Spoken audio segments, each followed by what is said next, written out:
నమశ్చండికాయ నారాయణం నమస్కృత్య నరం చైవ నరోత్తమం దేవీం సరస్వతీం వ్యాసం తతో జయముదీరయేత్.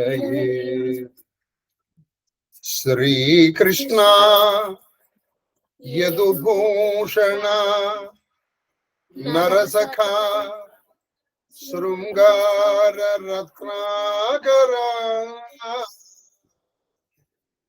లోకద్రోహి నరేంద్ర వంశదహన లోకేశ్వర దేవదానీక బ్రాహ్మణ గోగణార్తిహరణ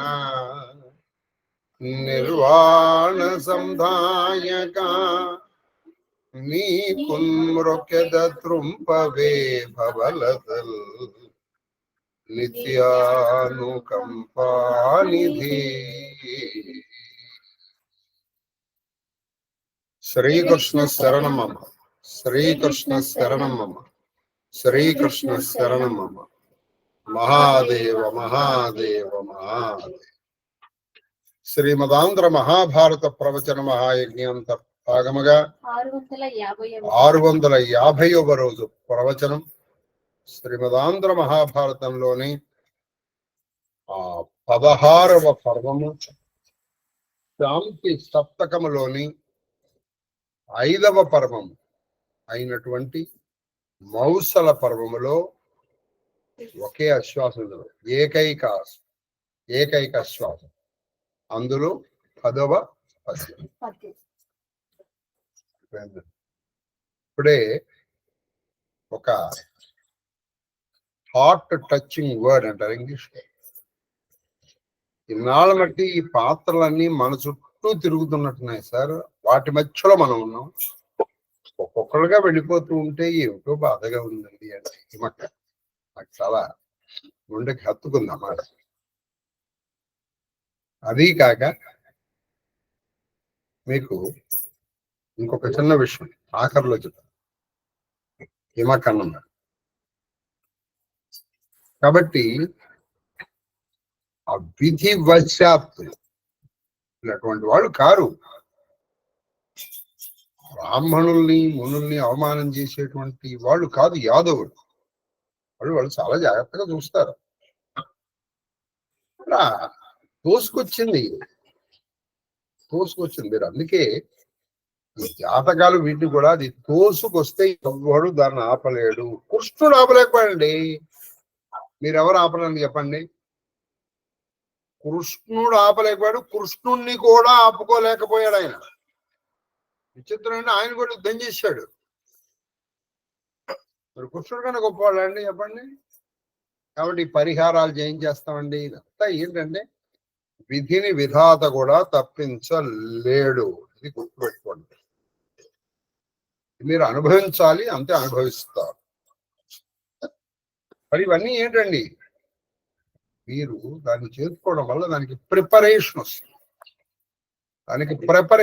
అన్నమాట. అంటే టు ఫేస్ దట్ డిఫికల్టీ. సరే, ఇప్పుడు వాళ్ళు గుణులు కృష్ణుడు చూడడానికి వెళ్తున్నారు. వీళ్ళు సాంబుడికి ఆడవేషం వేశారు, స్త్రీ వేషం వేసి చక్కగా ఆవిడ చేత, ఆ స్త్రీ వేషంలో ఉన్న సాంబుడి చేత నమస్కారం పెట్టి, ఏమండి ఈవిడ బభ్రుడి భార్య, ఈవిడికి సంతానం కలుగుతుంటారా?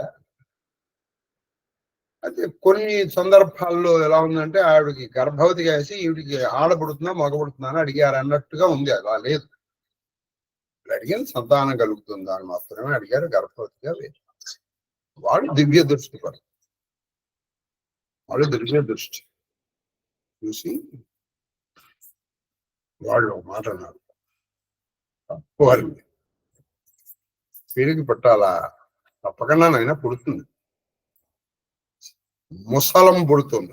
ముసలం అంటే రోగం. ఆ ముసలం వల్ల మీ జాతి నశించిపోతుంది. ఇది నమ్మండి, కనీసం ఇదన్నా నమ్మండి అన్నారు. అంటే మీరు మునులతో మీరు వేళాకోళం ఆడారుగా. అంటే వీళ్ళు ఏం చేయలేరండి. కాబట్టి ఎప్పుడూ కూడా అనుష్ఠాన పనులతో వేళాకోళం ఆడకండి. ఆయన ఏం అనకపోవచ్చు, ఆ సందర్భంలో ఆయన అనుష్ఠించే దేవత ఊరుకోదు. ఆయన మీరంటే ఆవిడ కొట్టేస్తుంది. అది అనుష్ఠించిన దేవుడు, దేవీ దేవతలు ఊరుకోరు. ఎందుకంటే వాళ్ళు న్యాసం చేసి ఉంటారు. మీరు వాళ్ళు న్యాసం చేసినప్పుడు ఏదన్నా అన్నారనుకోండి, వాళ్ళు చూసుకుంటారు. అది సంగతి. కాబట్టి కొంచెం జాగ్రత్తగా ఉండాలి సుమా. అలాగే ఈ పరిహారము వీళ్ళకి ప్రాణాంతకమైంది. ఇది కూడా గుర్తుపెట్టు. ఆ రోకలి చాలా విచిత్రంగా ఉన్నది. అంటే ఇదంతా విధివశాత్ అండి, అలా నడిపించేస్తుంది మనల్ని. భగవంతుడు మన అలా నడిపించేస్తాడు. కాబట్టి ఒక మానవాతీతమైనటువంటి ఒక మహాశక్తి నడుపుతుంది. ఆ మహాశక్తి ముందర మనందరం తల వంచవలసినది. అవశ్యమనుభోక్తవ్యం కృతం కర్మ సుభాస్. అది కాక ఇవాళ నుంచి మన టైమింగ్స్ ఖచ్చితంగా 9 అని చెప్పలేం. మీరు అలారములు పెట్టుకోకండి దయచేసి. 27 పద్యాలు మాత్రమే చెప్తాం ప్రతిరోజు. అది కూడా కొన్ని రోజులు మాత్రమే. ఆ తర్వాత ఒక రోజుకి 18 పద్యాలే చెప్తాం. అలా మనకి కరెక్ట్ గా 366వ రోజుకి అయిపోయేటట్టు చూసుకుంటాం.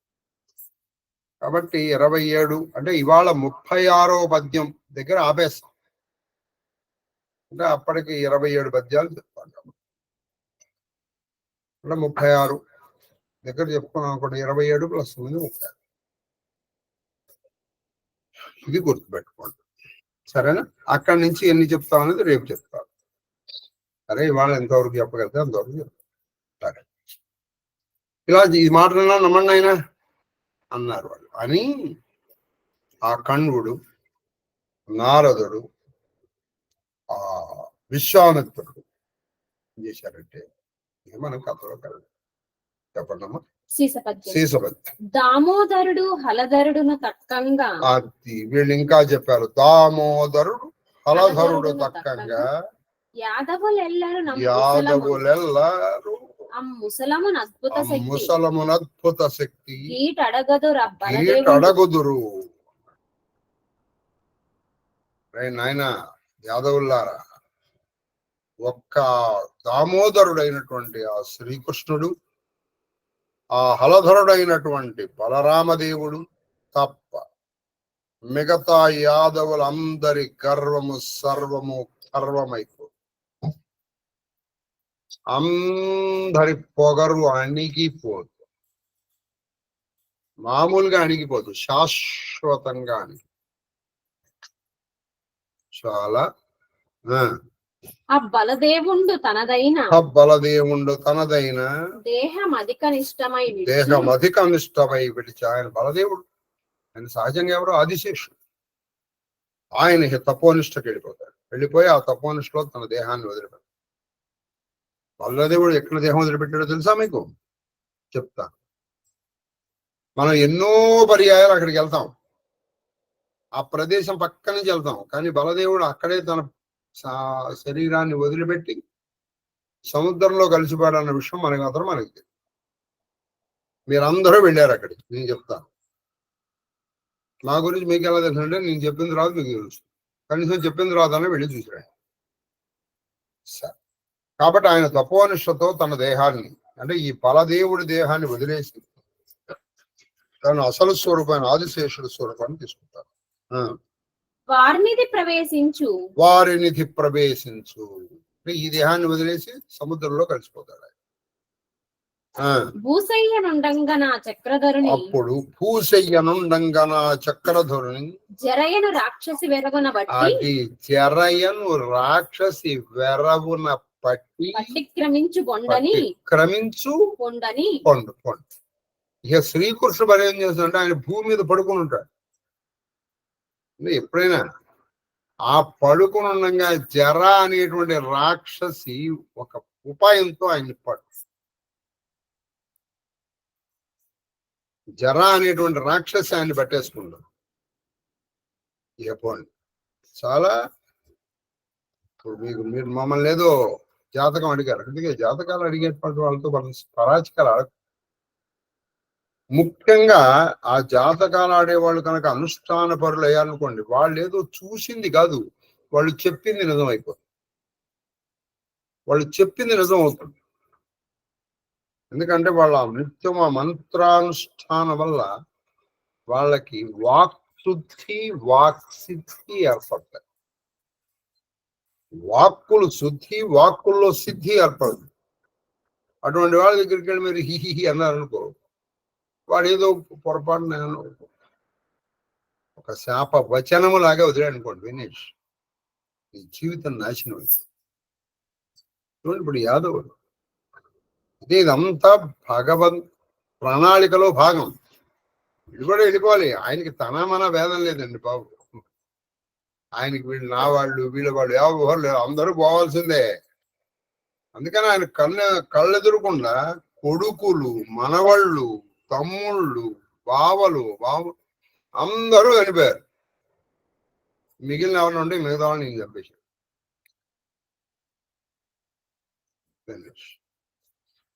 అవతార పరిసమాప్తి, శ్రీకృష్ణ అవతార పరిసమాప్తి. మెచ్చుగాదు మనము కృష్ణుని ఇంక కనుటనియడు బుద్ధి. అది మెచ్చుగాదు మనము కృష్ణుని ఇంకా కనుటీయకపోతే మీకు కృష్ణుని చూడాలనిపించదు.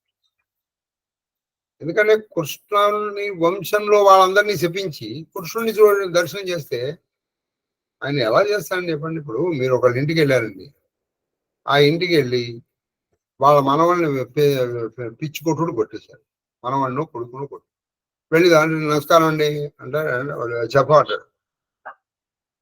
మనవాడు తప్పే చేసి ఉండవచ్చు, కొడుకు తప్పే చేసి ఉండవచ్చు. నువ్వు వాళ్ళని పిచ్చి కొట్టుడు కొట్టేసి వాడికి నమస్కారం పెడితే వాడు మిమ్మల్ని దీవిస్తాడు చెప్పండి? మనం మామూలుగా మాట్లాడుకున్నాం. కాబట్టి ఈ కృష్ణుడిని ఇప్పుడు చూడవు. అయితే కృష్ణుడికి ఆ భేదాలు లేవు, అది వీళ్ళకి తెలుసు.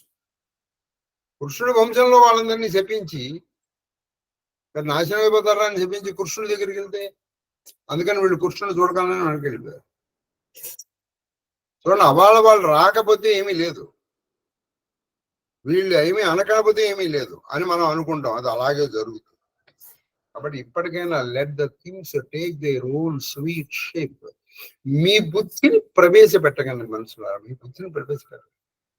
మనం ఏదో చేసేద్దాము అని అనుకోకండి, అది అలాగే జరుగుతుంది.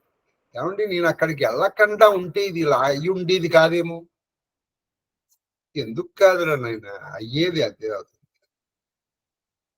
అవ్వవలసింది కనుక ఉంటే అది అయ్యే తీరుతుంది. కనీసం ఈ మాటలన్నా మీరు నమ్మండి, నా మాట. కాబట్టి అన్ని భగవంతుడికి వదిలేసుకుని నమస్కారం. మహాముని అనియడు బుద్ధి, మహాముని అనియడు బుద్ధి, మహామునీంద్రులప్పుడు మరలి ఆత్మవాసములకు నరిగిరి. ఇప్పుడు కృష్ణుడు చూసే సమయం ఇది కాదు అనుకుని ఆ మహామునులు, ఆ కణ్వుడు, విశ్వామిత్రుడు అనుకుంటూ వాళ్ళ నిజస్థానాలకు వెళ్ళి అయిపోయింది. ఇక్కడ 2 శాపాలు పనిచేస్తున్నాయి. ఒకటి గాంధార శాపం, తక్కువది కాదండి. ఆవిడ మహాపతివ్రత, తను గుడ్డిది కాకపోయినా జీవితాంతం గుడ్డితనాన్ని అనుభవించినటువంటి మహాపతి గాంధారి. మరి అది ఎక్కడికి పోతుందండి? చేసిన అనుష్ఠానం ఎక్కడికి పోతుంది? మీరు గుర్తుంటే ఆవిడ కట్టుకుంది, ఆ కట్టుకున్న సందుల్లోంచి చూసింది ధర్మరాజు, ఆ కాళ్ళు ఎర్రబడిపోయినాయి. దాంతో అర్జునుడు అంతటి వాడు భయపడి కృష్ణుడు వెనకాల దాకుండా, అసలు అది కనుక అది తిప్పి ఆవిడ తీసి ధర్మరాజు ఇలా తేరిపారి చూసిందంటే ధర్మరాజు అక్కడ కష్టమైపోయాడు. శపించకల్లా ఏమక్కల్లా, ఆవిడ చూపులతోనే చంపేసింది, కంటి చూపుతో చంపేసింది. కాబట్టి కంటి చూపుతో చంపడం అక్కడి నుంచే ప్రారంభమైంది. తర్వాత తదనంతరంబ కృష్ణుడు విదంబు వినియే. కృష్ణులంతా ఇవన్నీ ఎవరో చెప్పారు, అయ్యా ఇట్లా ముళ్ళు వచ్చారంటే మన వాళ్ళు వెళ్ళి వాళ్ళతో పరాచికాలు ఆడారంటే వాళ్ళు ఇలా విన్నాడు కృష్ణుడు. విని కందపద్యం విని కాలవేదియగున వనజాక్షుండు విని కాలవేదియగు అయి వనజాక్షుండు నియతినగు అవస్థకు తలపన్ అన్యదాత్వకరణం బని యూహించుచునుపేక్ష ఆత్మనొలయగ. అది ఒక చక్కటి పద్యం. ఈ మాట విన్నాడు ఆయన. కాలవేది కాలోస్మి లోకక్షయ కృత్ప్రభుడు, కాలస్వరూపుడు ఆయనకి అన్నీ తెలుసు. భూత భవిష్యత్ వర్తమానాలు ఏం జరిగిందో తెలుసు, ఏం జరుగుతుందో తెలుసు, ఏం జరుగుతుందో తెలుసు. అయినటువంటి ఆ వనజాక్షుడు, ఆ పుండరీకాక్షుడు, ఆ కమలలోచనుడు, ఆ శ్రీకృష్ణుడు ఏమనుకున్నాడంటే నియతునగు అవస్థకు తలపన్ అన్యదాత్వకరణంబని యూహించుచు అన్యదాత్వకరణము నియతినగు అవస్థకు అంటే కాల నిర్ణీతమైనటువంటి పనికి మరో విధంగా అది కాలం ఇలా నిర్ణయించింది, ఇలా జరగాలని. ఇప్పుడు నేను దాన్ని ఇలా కాదంటే నేను ఇలా చేస్తాను అని చేతిలో ఉంది. అది కాలోస్మి, అలా చెయ్యకూడదు అనుకున్నాడు ఆయన. అలా చెయ్యకూడదు అనుకున్నాడు ఆయన. కాలం ప్రకారం వెళ్ళాలి. ఇది బాగా గుర్తు పెట్టుకోండి. మీరు కొన్ని వందలు వేలు ఖర్చు పెట్టేస్తారండి పరిహారాలని చెప్పి పేర్లు చెప్పి. కాలం అలా నిర్ణయించింది, అది అలాగే జరుగుతుంది. మళ్ళీ మరొక మాట చెప్తాను, నీ పరిహారాలు వీటి వల్ల మీకు ఉపశమనము కలుగుతుంది, దాన్ని తట్టుకునే శక్తి వస్తుంది తప్ప విధి వ్రాత మారదు. అది ఒకసారి రాయబడిందంటే చెరపలేరు దాన్ని. ఎవరు దాన్ని చెరపను లేరు, దాన్ని మళ్ళీ తిరిగి రాయను లేరు. It cannot be rewritten, it cannot be written off. It can neither be written off nor be rewritten. దాన్ని తుడిపివేయను లేవు, తిరిగి రాయను లేవు. అది ఎవరయ్యా? దేవుడైనా అనుభవించాల్సింది. చూడండి, అది అన్యదాత్వకరణంబు అని ఊహించు. ఇలా ఊహిస్తూ ఉపేక్ష చూస్తూ ఉండటమే, జరగనున్నది జరుగుతున్నది చూస్తూ ఉండడమే తన కర్తవ్యము అని అంటున్నాడు. అదే ఎవరే బాలంటారా, యజ్ఞాలు చేద్దాం, యాగాలు చేద్దాం, దీనికి పరిహారాలు చేద్దాం, మునుల్ని శాంతి పరుద్దాం, లేకపోతే ఏదో ఈ దేవతలను శాంతి పరుద్దాం, అది రాండి. అయితే ఒక్క పని మాత్రం ఏం చేశారు, ఇది కూడా గుర్తుపెట్టాం. అప్పుడు ఏం చేశారంటే తన చుట్లనున్న బంధుల గనుగొని, అది తన చుట్లనున్న బంధువులు, తన చుట్టూ వైపు ఈయన చుట్టూ పరివేషణ బంధువులు వాళ్ళని చూసి ఇట్టిది విధాత్రకరణీయం పని, ఇట్టి విధాతృకరణీయం పని. ఇది బ్రహ్మదేవుడు రాసినటువంటి విధి విధానం. మన వాళ్ళకి బుద్ధి పుట్టడం ఏంటి? పోని అసలు ఆ సమయంలో వాళ్ళు నన్ను చూడాలి రావడం ఏంటి? వీళ్ళు రావడం, వీళ్ళకి బుద్ధి పుట్టడం అంతా అలా జరగవలసింది ఉంది, అంతే జరుగుతుంది.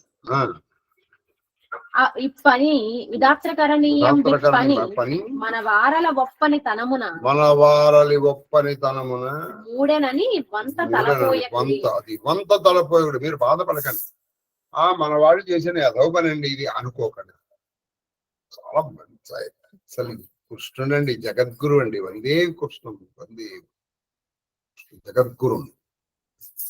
జగద్గురు మాట్లాడాడు కదా, రెండు మాట్లాడి మన వారి ఒప్పనితనమని.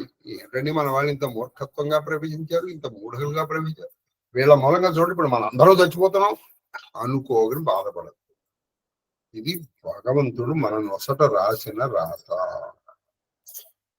మనం ఎప్పుడైనా అండి ఒక చిన్న పని జరగానే వాడి మీద పడిపోతాం మనం. వీడి మూలంగానే ఎంతో జరిగింది, వీడి మూలంగానే ఎంతో. వాడి మూలంగా కాదురా, వాడిని అలా ప్రేరేపిస్తుంది విధి. విధి ప్రేరేపణ. ఇది తెలిస్తే నీకు ఆవేశాలు రావు. కృష్ణుడికి ఆవేశం రాలేదండి. అదో వచ్చినది నటన, వచ్చినట్టు నటించాడు ఆయన కూడా చంపేశాడు మరి. కాబట్టి మీరు ఇది మన వాళ్ళు ఏదో చేసిన తప్పు, మన వాళ్ళు అని మీరు వాళ్ళని నిందించవద్దు, దానికోసం బాధపడదు. అది అలా రాసింది, అది అలాగే జరగదు, అది అలాగే జరగను. అది సరే. తిరుపతి ఘట్టం ముని శాపంబున సాంబుని కడుపున ముసలం. లేకపోతే ఒక మగవాడి నుంచి ఒక ముసలము పుట్టడం పట్టండి. ఉన్నట్టుండి వాడు గర్భం దాల్చాడు. గర్భం దాల్చడమే కాకుండా వాళ్ళలోంచి ఒక ముసలం వచ్చేసి రోగలు పలికి అభ్యంతర ఆ చుట్టుపక్కల బంధువులతో చెప్పేశాడు కృష్ణుడు, ఆయన ఇది మన వాళ్ళు చేసిన మూర్ఖత్వం, మూఢత్వం, వీళ్ళ మూలం కానీ వీళ్ళని తిట్టడం, వాళ్ళతో ఇవన్నీ చేయకండి. ఇలాగే రాసి సరేనా, బీ ప్రిపేర్డ్ అన్నాడు ఆయన. సిద్ధపడిపోండి అన్నాడు అని చెప్పేసి ఆయన అభ్యంతరవాసానికి అంతఃపురానికి వెళ్ళిపోయాడు. నేను అశ్వమేధ యాగంలో చెప్పాను, ఉండవల్ని చూసుకున్నాను. అదే ఆఖరికి మళ్ళీ ఆయన కృష్ణుడు చూడలేదు, కృష్ణుడు పాండవులు చూడలేదు. మరునాడు సాంబకుమారు కడుపులో నుండి మరునాడే ఈ సాంబకుమార కడుపులో నుండి జమదూత ఓని భయంకర జమదూతలాగా ఉంది, జమదూతలాగా ఉన్నటువంటి భయంకర నిష్ఠుర ముసలము నిర్గమి, ఒక భయంకరమైనటువంటి, అసలు దాన్ని చూస్తేనే భయం వేస్తుంది. అది ఎలా ఉందంటే యమదూతలాగా ఉంది, నిష్ఠురము, చాలా చూడటానికి చాలా భయంకరంగా. అటువంటి ముసలము నిర్గమించే బయటకు వచ్చి మర్నాడే రావడం ఏంటి, వీళ్ళందరూ భయపడి అదిరిపడి చచ్చారు. దానికి అత్యద్భుతమును భయమును కదురంగా వాళ్ళందరికీ వీటి కడుపు నుంచి ఇలా అలా వచ్చేసింది, ఆ నాభీకంలో ఇలా బయటకు వచ్చేసింది. అందరూ చూస్తుండగానే భయం వచ్చేది. ఈ రెండు భావాలు వచ్చి అక్కడ యాదవులు వచ్చి వసుదేవు కడకు పారి వీళ్ళందరూ వెళ్ళారు. చాలా మంది కొన్ని సినిమాల్లోనూ నాటకాల్లోనూ కృష్ణుడి దగ్గరికి వెళ్ళారు. వాళ్ళు వెళ్ళా పాపం, రాజు వసుదేవుడు కాబట్టి వసుదేవుడి దగ్గరకు పారిపోయి వెళ్ళారు. ఆ ముసలాన్ని పట్టుకుని, రే నాయనా వసుదేవా, అలా జరిగింది ఏం చేయమంటారు? ఇప్పుడు మనం ఇప్పుడు చూడండి, పరిహారం చేద్దాం అనుకుంటాం. ఈ పరిహారమే పెద్ద ప్రమాదకారైంది. నిజంగా అది ఒక్కదాన్ని వదిలేసి ఉంటే ఎలా ఉండేదో అని మనం అనుకుంటాం. అది అలాగే జరగాల్సింది, అది అలాగే జరుగుతుంది. ఆయన ఏమనుకున్నాడంటే, ఇప్పుడు ముసలము పెద్ద రోకలు పుట్టింది కదా, రోకలు ఇంతగా ఉంటే అది గభాలను ఎవరి నెత్తి మీద ఉన్న పెడితే తల పగిలిపోతుంది. అదే దాన్ని ఏం చేశాడు, అరగదీశాడు, చిన్న ముక్కలు చేసి సముద్రంలో కట్టు. చిన్న ముక్క అందుకో, ఇప్పుడు చిన్నగా చెక్క ముక్క ఉందండి, చెక్క ముక్క పెట్టి ఇట్లా కొట్టు, నువ్వు చచ్చిపోవు కదా. ఆయనతో చురుక్కొని దెబ్బతగులు అనుకున్నాడు ఆయన. కానీ అందులో పుట్టింది అది మామూలు రోకలి కాదురా, అందులో ఒక శక్తి దాగి ఉంది. ఏమిటది? మునుల శాపం అనే శక్తి దాగు. మునుల శాపం శక్తి. వీళ్ళందరూ ఏం చేస్తారంటే పరిహారం చేస్తారు. అసలు భారతము భాగవతం కథ ఎలా ప్రారంభమైంది చెప్పండి? పరీక్షిత్తు ఆయన చెప్పించాడు. ఎవడ శృంగి, నువ్వు 7 రోజుల లోపల తక్షకుడు అనేటువంటి వాడు ఆయన పరిహారం చేసుకుందాం అనుకున్నాడు. ఇది ఒంటి స్తంభం మేడ కట్టుకున్నాడు. అక్కడికైతే పాము రాదు కదా అనుకున్నాడు. తప్పించుకోగలిగాడే? మీరు ఇవన్నీ చూడండి. ముందర తెలిసిందండి తక్షకుడు నరకాలి. తాను ఎన్నో పరిహారాలు చేసినాడు, తప్పించుకోగలిగాడా? కంసుడికి 8 గర్భాల తర్వాత వచ్చేటువంటి వాడు చస్తాడని తెలిసింది, తప్పించుకోగలిగాడా? వీడు ఇక్కడ బలాన్ని ఉపయోగించాడు, ఆయన బుద్ధి బలాన్ని ఉపయోగించాడు. ఈ రెండు ఉపయోగించాడు, తప్పించుకోలేకపోయాడు. అయితే పరీక్షిత్ ఏం చేశాడంటే కొంచెం చక్కగా భాగవతమే వింటూ అలా చనిపోయాడు. కంసుడు ఆయన్ని ధ్యానం చేస్తూ వీడు గెలిచిపోయి వీడు మోక్షం పొందాడు. కాబట్టి ఇక్కడ ఎవరు విధిని విధాత కూడా తప్పించలేడు, నువ్వు దాని నుంచి తప్పించుకోలేవు. కాబట్టి అది తప్పో ఒప్పో తప్పేది కాదు, తప్పక నువ్వు దాన్ని అనుభవించడమే ఒప్పు. అలా అనుభవించకపోలేదనుకో అది నీకు ముప్పు. ఆ ముప్పు కూడా ఎలా వస్తుంది? కుప్పలు తెప్పలుగా ముప్పు వస్తుంది. తెలుసుకోండి అప్పలారా, అప్పలారా అంటే అక్కలారా అని. బంధుల యాదవపతికి ఎరిగించిన వాళ్ళందరూ వసుదేవుడికి వెళ్ళి ఆ యాదవపతి అయినటువంటి వసుదేవుడికి, అయ్యా ఇలా జరిగింది, ఇలా ముసలం పుట్టేసిందండి, ఏం చేయమంటారు అన్నారు. ఆ వసుదేవుడు అప్పుడు ఏం చేశాడంటే అలదురి వెలువెల్ల నగుచు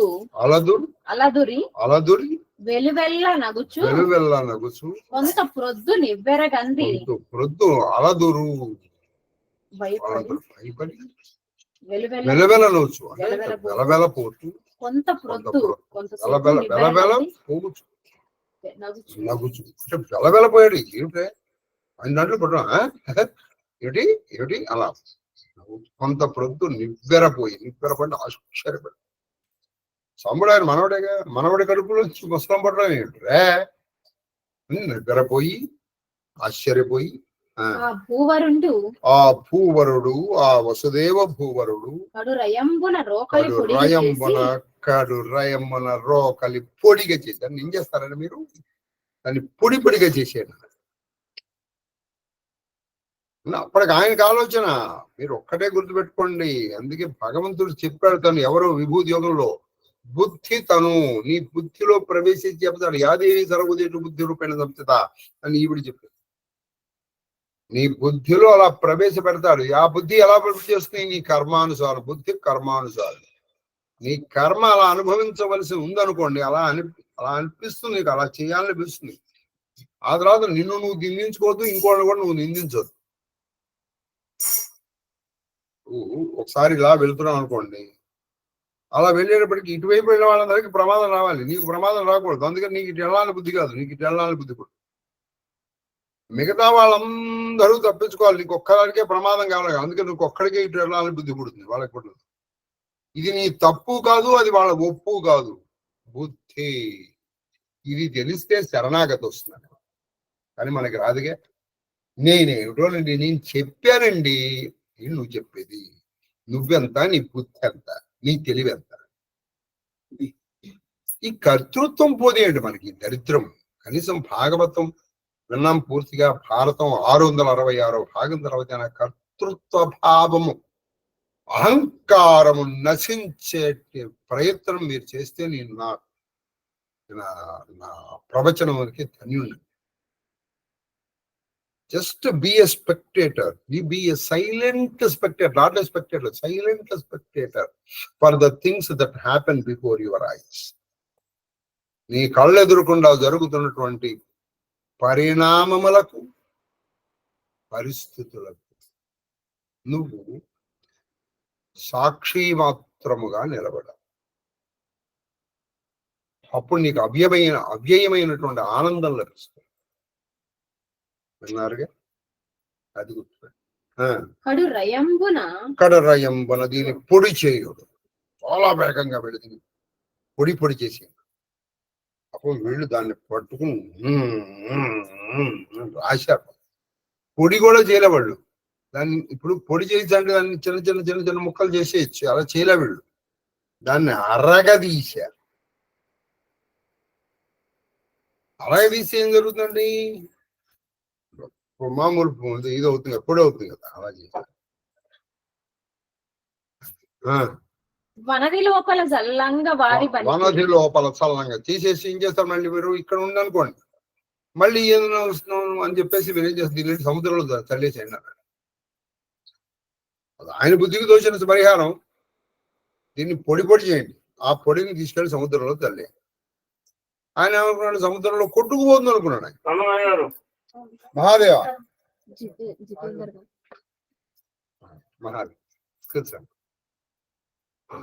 కాబట్టి ఆయన ఏమనుకున్నాడంటే కొట్టుకుపోతుంది అనుకున్నాడు. అనుకునేంటి, అది నీ బుద్ధి ఎలా పనిపించేసి అలా పనిచేస్తుంది. అలా ఒకసారి నిమిషం నానా జితేంద్ర.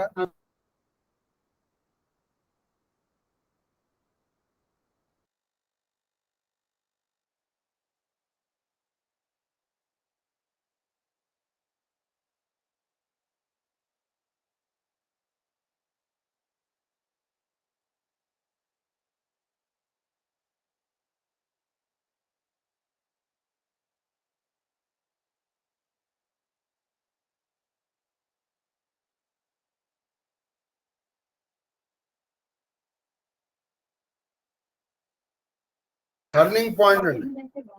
విధిని విధాత కూడా తప్పించలేడు. అది నువ్వు అనుభవించవలసి ఉంటే అనుభవించి తీరవలసినదే. నువ్వు భగవంతుడు కాదు, భగవంతుడే నీతో వచ్చిన. భగవంతుడే అనుభవించాడయ్యా, నువ్వు నేనేటి. భగవంతుడే అనుభవించాడు. ఏది కాలవేది అయినప్పటికీ. అలా గుర్తుపెట్టుకోండి. ఇది మీరు ఈ ఘట్టాన్ని ప్రతి అక్షరము మీకు తెలుసుకోకపోతే, మనం ఏదో గుడికి వెళ్ళామండి మాకు పోతుందండి, ఏది పోదు. నువ్వు గుడికి వెళ్ళినంత మాత్రాన నీ రాత మారదు. నువ్వు జాతకాలు తెప్పించుకుని ఆ జాతకాల్లో వేలకి ఖర్చు పెట్టి యాగాలు యజ్ఞాలు హోమాలు చేయించడం వల్ల నీ రాత మారదు. అపమృత్యు దోషం ఉంటే అది పోదు, నువ్వు పోక తప్పదు అని భారతం చెప్తాం. అయితే మరి ఎందుకంటే ఇవన్నీ ఖచ్చితంగా ఆ కష్టాన్ని తట్టుకునే శక్తి వస్తుంది నీకంతే. కష్టం ఎక్కడికి పోదు. కష్టం వచ్చిందంటే అది అనుభవించి తీరవలసినదే. You have to bear it, that's all. నువ్వు దాన్ని అనుభవించి తీరవలసింది. ఈ శాస్త్రం కృష్ణుడు అనుభవించాడు. నువ్వు కృష్ణుడి కంటే ఎక్కువ చెప్పండి. వసుదేవుడు ఏమనుకున్నాడు, పాపం ఈ రోకలు ఇలా ఉంటే, ఇంత పెద్దగా ఉంది, ఈ రోకలు ఎవరి నెత్తి మీద ఒక్కొక్కరి నెత్తి మీద పడి చచ్చిపోతారు. అదే పొడి పొడి చిన్న చిన్న చిన్న చిన్న పొడి పొడిగా అయిపోయింది అనుకోండి. ఆ పొడి కూడా భూమి మీద లేకుండా సముద్రంలో కలిసిపోయింది అనుకోండి, నీళ్ళల్లో కలిసిపోతుంది, మన వాళ్ళకి ప్రమాదం లేదనుకున్నాడు. అదే ప్రమాదం తీసుకుంది. కాబట్టి భగవత్ ప్రణాళిక ముందర నీ తెలివితేటలు పనిచేయవు. నువ్వెంత, నీ బుద్ధి ఎంత, నీ తెలివెంత ఆయన ప్రణాళిక ముందర. అదీ కాక మునులతోనూ మహర్షులతోనూ నిత్యానుష్ఠాన పరులతోనూ చాలా జాగ్రత్తగా ఉండాలి. మీకు అందుకే నేను చెప్తున్నాను. మళ్ళీ ఈ ఘట్టాన్ని కొంచెం నెమ్మదిగా ఎందుకు చెప్పడుతున్నా అంటే, వాడు అనుష్ఠానం చేసుకుంటున్నాడు. వాడు అప్పుడు ఏ ఆంజనేయ మంత్రం చేసుకుంటున్నాడు అనుకుందాం. అప్పుడు నువ్వు వాడితో సరసం ఆడేమనుకుందాం. వాడేం అనడు. ఆ న్యాసం చేసిన హనుమంతుడు ఊరుకోడు, వాడిని నీకు ఏదో ఇచ్చేస్తాడు. కాబట్టి ఎప్పుడు ఆ మంత్రానుష్ఠాన పరుల దగ్గర మనం చాలా జాగ్రత్తగా మాట్లాడాలి. ఒళ్ళు దగ్గర పెట్టుకుని మాట్లాడాలి. అక్కడ ధన మదము, యవ్వన మదము, అధికార మదము పనికి రాదు. అన్ని మట్టి కొట్టుకుపోదు. Dust the water, dust thou returnest is not spoken of the soul. Our hearts are beating like muffled drums towards burial ground అంట టెన్నిస్. ఎక్కడ ఉంటాయి కాబట్టి నాశనం అయిపోతుంది. చెప్పేశారు అక్కడ. తర్వాత వారాలను అట్లా చేసిరి. పాపం వాళ్ళు కూడా వసుదేవుడు చెప్పినట్టే రోకల్ని పాపం అరగదీశారు. బాగా అరగదీసి సముద్రంలో కలిపేశారు. అమ్మయ్య అనుకున్నారు. ముని శాప శక్తి మానుషమున, అది ముని శాప శక్తి మానుషమున త్రోవగ రామి. అది ఈ పాట మాగుడు.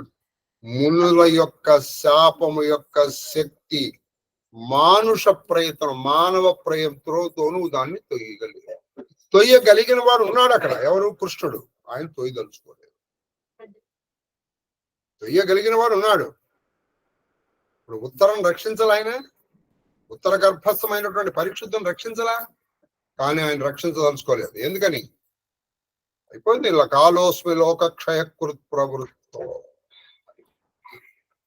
వీడు అనుభవించాల్సింది. ఎందుకని అనుభవించాలండి? వీళ్ళు తప్పు చేశారు, వీళ్ళు మునుల పట్ల తప్పు చేశారు. తప్పు చేసిన వాడు తనవాడైన శిక్ష అనుభవించాలన్నది శ్రీకృష్ణుడి అభిమతం. తప్పు చేసిన వాడు తనవాడైనా శిక్ష అనుభవించి తీరాలి. అందుకే ఆయన కళ్ళ ఎదురుకుండా చచ్చిపోయారండి. కళ్ళ ఎదురుకుండా చూస్తూ ఉండంగా కొడుకు, మనవడు, తమ్ముళ్ళు అందరూ చచ్చిపోయారు కొట్టుకుని, వాళ్ళలో వాళ్ళు. ఏమీ లేదు కారణం, కొన్ని కారణాలు లేదు, చూస్తూ ఉన్నాడు కళ్ళ ఎదురుకుండా. ఇంతకంటే దారుణం ఉంటుందండి?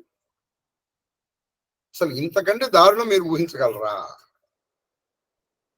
కళ్ళెదురుకుండా ప్రద్యుమ్నుడు, అనిరుద్ధుడు, బభ్రుడు, సాత్యకి అందరూ అలా ఒక్కొక్కరు పొడుచుకొని చచ్చిపోయారు. ఏం చూపిస్తూ ఉంటారు. శివానంద లహరిలో ఒక మాట చెప్తారు, కిం భ్రూమస్తవ సాహసం పశుపతే కశ్యాస్తి శంభో భవ ప్రశ్యద్దేవగణం త్రచన్ మునిగణం నశ్యత్ ప్రపంచం లయం. ఆయన అలా చూస్తూ ఉంటాడట. ధైర్యం ఉండాలి. నీ కళ్ళెదురుకుండా నీ వాళ్ళందరూ పోతుంటే నువ్వు ఉండగలవా? మనం ఎందుకని మన వాళ్ళు అనుకుంటాం. ఆయనకి మన వాళ్ళే, తన వాళ్ళే. ఆయనకి తెలిసిన వాళ్ళు ఇద్దరే, ఒకళ్ళు శిష్టులు, ఒకళ్ళు దుష్టుడు. దుష్టుడు వీడిని శిక్షించాలి, శిష్టుడు వీడిని రక్షించాలి. శిష్టుడు తనవాడ, వాళ్ళు నా చుట్టమా పట్టమా ఆయనకి అక్కల. దుష్టుడు మనవాడ, వాడికి అక్కల, వీడిని శిక్షించాలి. ఇది కృష్ణ నిజంగా కృష్ణుడి భక్తుడి అయితే నువ్వు ఇది చేయాలి. కృష్ణుడి భక్తుడు అయితే నువ్వు ఇది చేయాలి. తప్పితే మనవాడు తప్పు చేసిన, మన చాలా సందర్భాల్లో మన పిల్లాడు తప్పు చేసిన, ఆ పిల్లవాడండి ఏం తెలియక చేశాడు. అదే పక్కింటి పిల్లవాడు వచ్చి నీ పిల్లవాడు కొడు, పోండి మీ వాడు ఎలా కొట్టాడు, మరి వాడు పిల్లవాడేగా, వాడు నీలాంటి పిల్లవాడేగా, వాడికి ఏం తెలియదుగా. వాడు కొట్టినప్పుడు మాత్రం నువ్వు వెళ్ళి వాడితో కొట్లాడతావు. నువ్వెంత, నీ వయసు ఎంత, నువ్వు వాడితో కొట్లాడు. ఇది మన మానవుడు. భారతం భాగవతం వింటే మనం ప్రవర్తన పద్ధతులు మారుతాయి. అది తర్వాత జనపతియు బాంధవులనట్లు, జనపతియు బాంధవులట్లు అనర్చి, ఆ జనపతి, ఆ రాజు అయినటువంటి వసుదేవుడు, ఆ బాంధవుడు ఆ రోకల్ని పొడిగా చేసేసి, ముక్కలు కూడా కాదు పొడి, ముక్కలైతే ఆ ముక్క గుచ్చుకుని చచ్చిపోవచ్చు, ముక్క గుచ్చుకుని చచ్చిపోవచ్చు. కాబట్టి పొడి చేశారు. పొడి అయితే నీకేముంటుందని, మహా అయితే కాళ్ళలో గుచ్చుకున్నా నీకేం ప్రమాదం ఉండదు కదా. ఇది అట్లా ఊరడిలి ఉండి అమ్మయ్యా అనుకున్నారు, అమ్మయ్యా అనుకున్నారు. కానీ మునిశాప శక్తిని మానుషమును తోలగలరా, దాటగలరా? అప్పుడు ఏమైందంటే పదపడి ధృతరాష్ట్ర మహిషి, పదపడి ఎప్పుడు అనుకున్నారు, ధృతరాష్ట్ర మహిషి అదయ హృదయ అంటే దయలేని హృదయ. ఆ ధృతరాష్ట్రుడి మహిళ అని గాంధారి ఆవిడ అదే నిన్న కేక్యూబ్ అడిగాడు. ఇప్పుడు వాళ్ళ ఆవిడ కొడుకులు 100 మంది చచ్చిపోయారు. రోజుకొకరు చచ్చినా 3 నెలల 10 రోజులు కావచ్చు పైగా. అటువంటిది 18 రోజుల్లో మళ్ళీ ఒక్కడు కూడా మిగలకన్నా చచ్చారు. వీళ్ళు చావడానికి నువ్వు కృష్ణుడికి ఏమైనా సంబంధం ఉందా? ఆవిడ వచ్చి కృష్ణుడు వచ్చి వీళ్ళు యుద్ధం చేయమన్నాడా? కొన్ని కృష్ణుడు వచ్చి ద్రౌపది వస్త్రాభరణం చేయమన్నాడా? వీడు చనిపోతే నువ్వు కృష్ణుడిని నువ్వెందుకు ఆపలేదు అని చెప్పేసి కృష్ణుడిని చెప్పించింది ఆవిడ. అయితే ఆవిడ తన అనుష్ఠానం వల్ల ఫలితం ఏమని చెప్పింది, ఇవాటి నుంచి 36వ సంవత్సరంలో నా కొడుకులందరూ ఎలా చచ్చిపోయారో నీ యాదవులు కూడా అలాగే చచ్చిపోతారు. అయిపోయింది. 36వ సంవత్సరం వచ్చింది. అందుకే యాదవులకి ఈ బుద్ధి పుట్టింది. లేకపోతే యాదవులు ఎప్పుడన్నా అలా చేశారా? మనం చాలా సందర్భాలు చూస్తామండి. ఒకడు చాలా భక్తిగా ఉంటాడు, అవాళ్ళు ఏమిటో వాడు చాలా వెకిలిగా ప్రవర్తిస్తాడు. వాడు ఏమిటది అంటే వాడికి ఆ బుద్ధి అలా ప్రేరేపిస్తుంది. చాలా భక్తిగా ఉంటాడు, బుద్ధి అలా ప్రేరేపించింది. ఆ మునుల దగ్గరికి వెళ్ళి అలాగే అనిపించింది. సాంబుడికి ఆడవేషం వేద్దా అనిపించింది. సాంబుడికి ఎవరు పుడతారు అనిపించింది. వాళ్ళు పుట్టెత్తిపోతే ముసలం పుట్టెత్తిపోవాలి. లేకపోతే ఇంతకు పూర్వం యాదవులు ఇలా చేసిన వాళ్ళు కారే.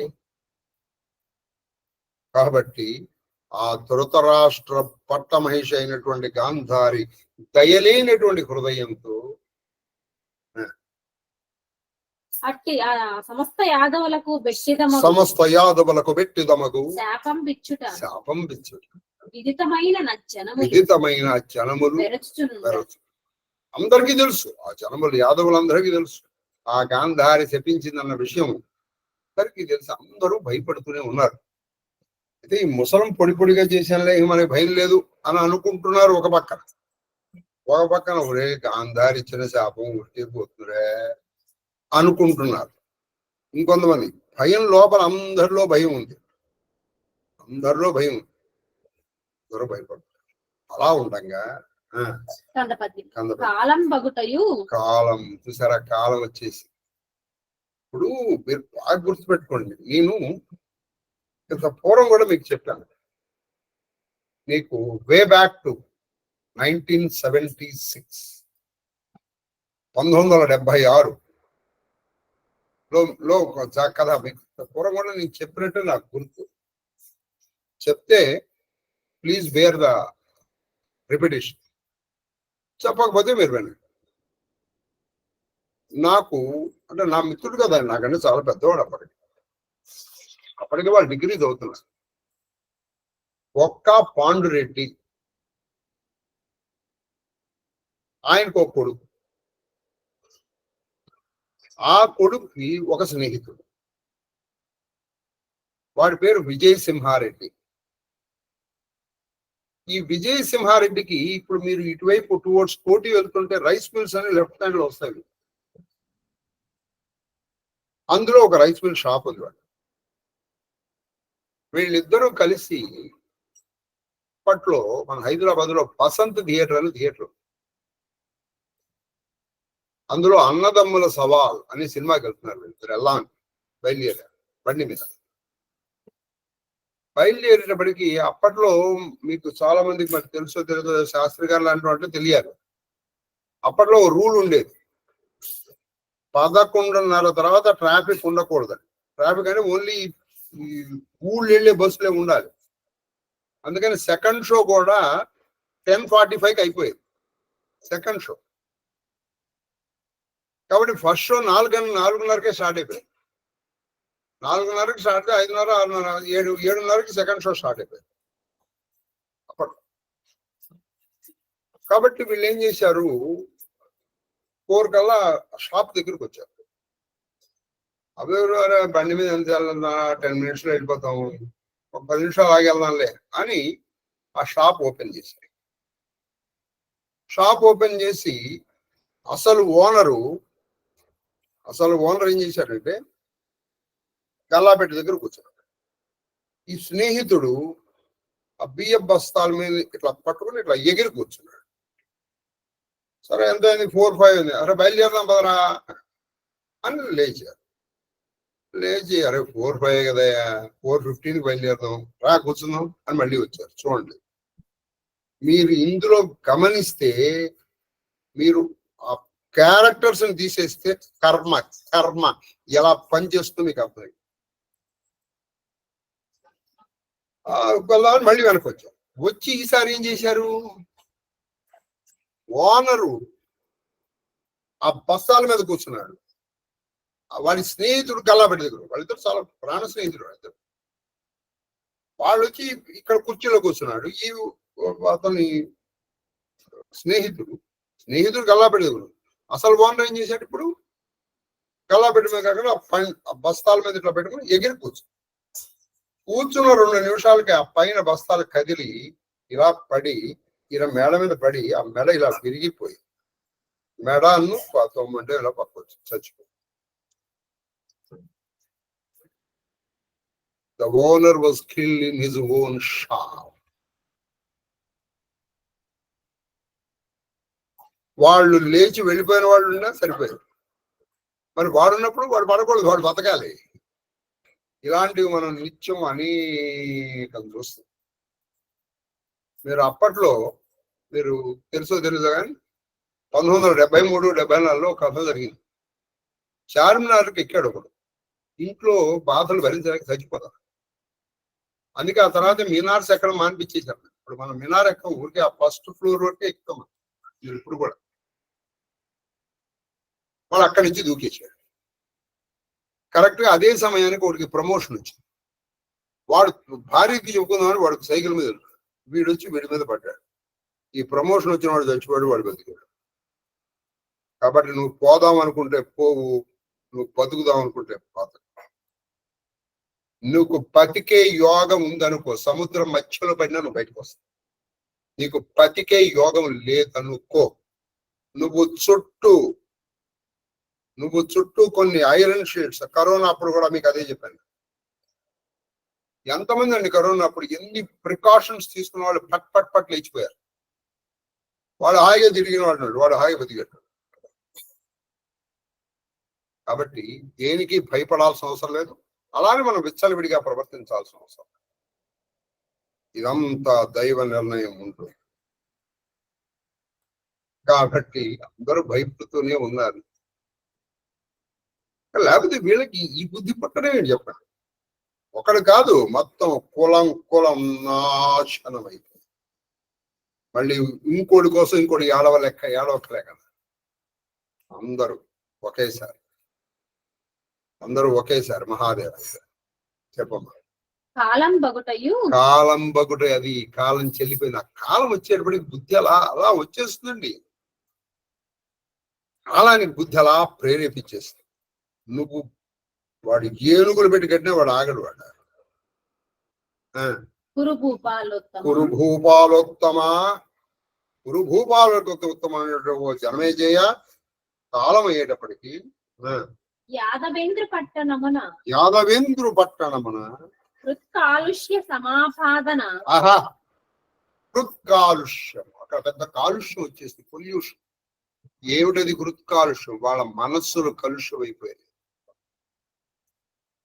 నీ మామూలు వాతావరణ కాలుష్యము, తర్వాత నీటి పొల్యూషన్, ఈ పొల్యూషన్ ఏదైనా ఉందండి, ఇది పొల్యూషన్ అయిపోయేటప్పటికి నాశనం అయిపోతుంది. ఇప్పుడు జరుగుతున్నది అదే. మీరు గుండె మీద చేసుకుని చెప్పండి, ఎవడి మీద ఎవరికైనా నమ్మకం ఉందా? భక్తుడికి భగవంతుడి మీద నమ్మకం ఉందా చెప్పండి? ధైర్యం ఉంది. భక్తుడు అన్నటువంటి వాడికి భగవంతుడి మీద నమ్మకం ఉందా? ఉంటే మనం భగవంతుడితో బేరాలాడతాం. మనం భగవంతుడు చేసేంత వ్యాప ఒక విధమైన పని. ఇప్పుడు మా అబ్బాయికి ఉద్యోగం వస్తే, మా అబ్బాయికి పెళ్ళైతే, లేదా వీడు ఇల్లు కట్టుకుంటే నేను నీ గుడికి వస్తా, నేను నీ కొండకు వస్తా. అంటే నీ ఉద్యోగం రావాలంటే వీడిని కొండకు రావాలి. ఇది ఒకసారి బ్లాక్ మెయిల్ కాదు. ఇది నీకు నిజంగా భక్తి ఉంటే ఏం చేస్తావు? ముందర వెళ్ళి నమస్కారం పెట్టుకుని, అయ్యా ఇది నా ధర్మబద్ధమైన కోరిక అయితే నెరవేర్చండి అని దండం పెడతావు. అలా పెట్టేవాడు ఎవడన్నా ఉన్నాడా? అసలు అది ఒక కదా. ఒక తల్లి పిల్ల, చాలా చిన్న పసిపిల్ల, అమ్మ నాకు ఆకలిస్తాం అన్నం పెట్టమంటుందా? అప్పుడు తల్లి పెట్టట్లా. ఆయనకి తెలియదు నీకు ఏం ఇవ్వాలో ఏమి ఇవ్వక్కలో తెలియదు. యోగక్షేమ దురంధరస్య శ్రేయ ప్రదోద్యోగినో అని అంటారు శివానందుల గారు. ఆయన మన యోగక్షేమాలు ఆయనకు తెలియదు. నువ్వు ఆయన ఏంటంటే ప్రార్థన చేసేది? నాకు ఇది కావాలని ఎవరు? నువ్వు who are you to ask? మనం ఇవన్నీ చేసేది వ్యాపారం. ఇప్పుడు ప్రస్తుత సమస్యలు కూడా ఈ కాలుష్యమే ఎక్కువగా ఉంది. ఎవ్వరి మీద ఎవ్వరికి నమ్మకం లేదు. శాస్త్రం మీద నమ్మకం ఉందండి చెప్పండి? మంత్రాల మీద నమ్మకం ఉందండి చెప్పండి? ముహూర్తాల మీద నమ్మకం ఉందండి చెప్పండి? ఇవన్నీ ఏంటంటే మనం జస్ట్ ఏదో చేయాలి కాదు చేస్తాం. అదంతా సత్యనారాయణ చేయించుకుంటాడు, ఇక్కడ కూర్చొని చేసుకుంటూ ఇక్కడ ఫోన్లో మాట్లాడుకుంటాడు. ఇప్పుడు నా మంత్రం ఏం చేయాలి? ఇప్పుడు నేను ఇక్కడ శ్రీరమ సత్యనారాయణ స్వామి ఆవాహయామి స్థాపయామి పూజయామి అంటూ ఉంటాను. ఈయన మీరు అటు లెఫ్ట్ తిరిగి రైట్ తిరిగితే అని చెప్తూ ఉంటాడు. ఇప్పుడు వీడికి అడ్రస్ చెప్తున్నాడా? ఇక్కడ వీడు వస్తున్నాడా? నువ్వు నిజంగా భక్తి ఉన్నటువంటి వాడివైతే, చతుర్దశ లోకములకు అధిష్టానమైనటువంటి మహాదేవుడు ఈ సన్నిధానంలో ఉన్నాడని నువ్వు నమ్మిన వాడివైతే, ఆయన ఎదురుకుండా నువ్వు ఇంకోటితో మాట్లాడతావా? ఇదంతా ఒక విధంగా నటన. నాటకం కాదు. మనకి వీడు ఇప్పుడు వచ్చిన వాడు నీకు ఇంపార్టెంట్, అది కాదు. నీకు భక్తి ఉంది, అరే నువ్వు భగవంతుని పట్టుకోవాలి చాలు, ఇది అసలు కావాల్సింది. ఆ హృత్కాలుష్యం పెరిగింది ఇక్కడ వీళ్ళల్లో. ఎవరిలో? యాదవుల్లో. ఎందుకని? కాలం వచ్చేసింది. అందుకని వీళ్ళు ఏం చేస్తున్నారు? పిచ్చి వేషాలు వేయడం ప్రారంభించారు. ఏమేం పిచ్చి వేషాలు వేస్తున్నారో చెప్తున్నారు, వినండి. సమాపాదనశాలి మహోత్పాతములు. అది సమాసాధనశాలి మహోత్పాతములు. కాలం సూచించేస్తున్నారు నాయన, ఒక భయంకరమైనటువంటి ప్రమాదం రాబోతోంది. మహోత్పాతములు,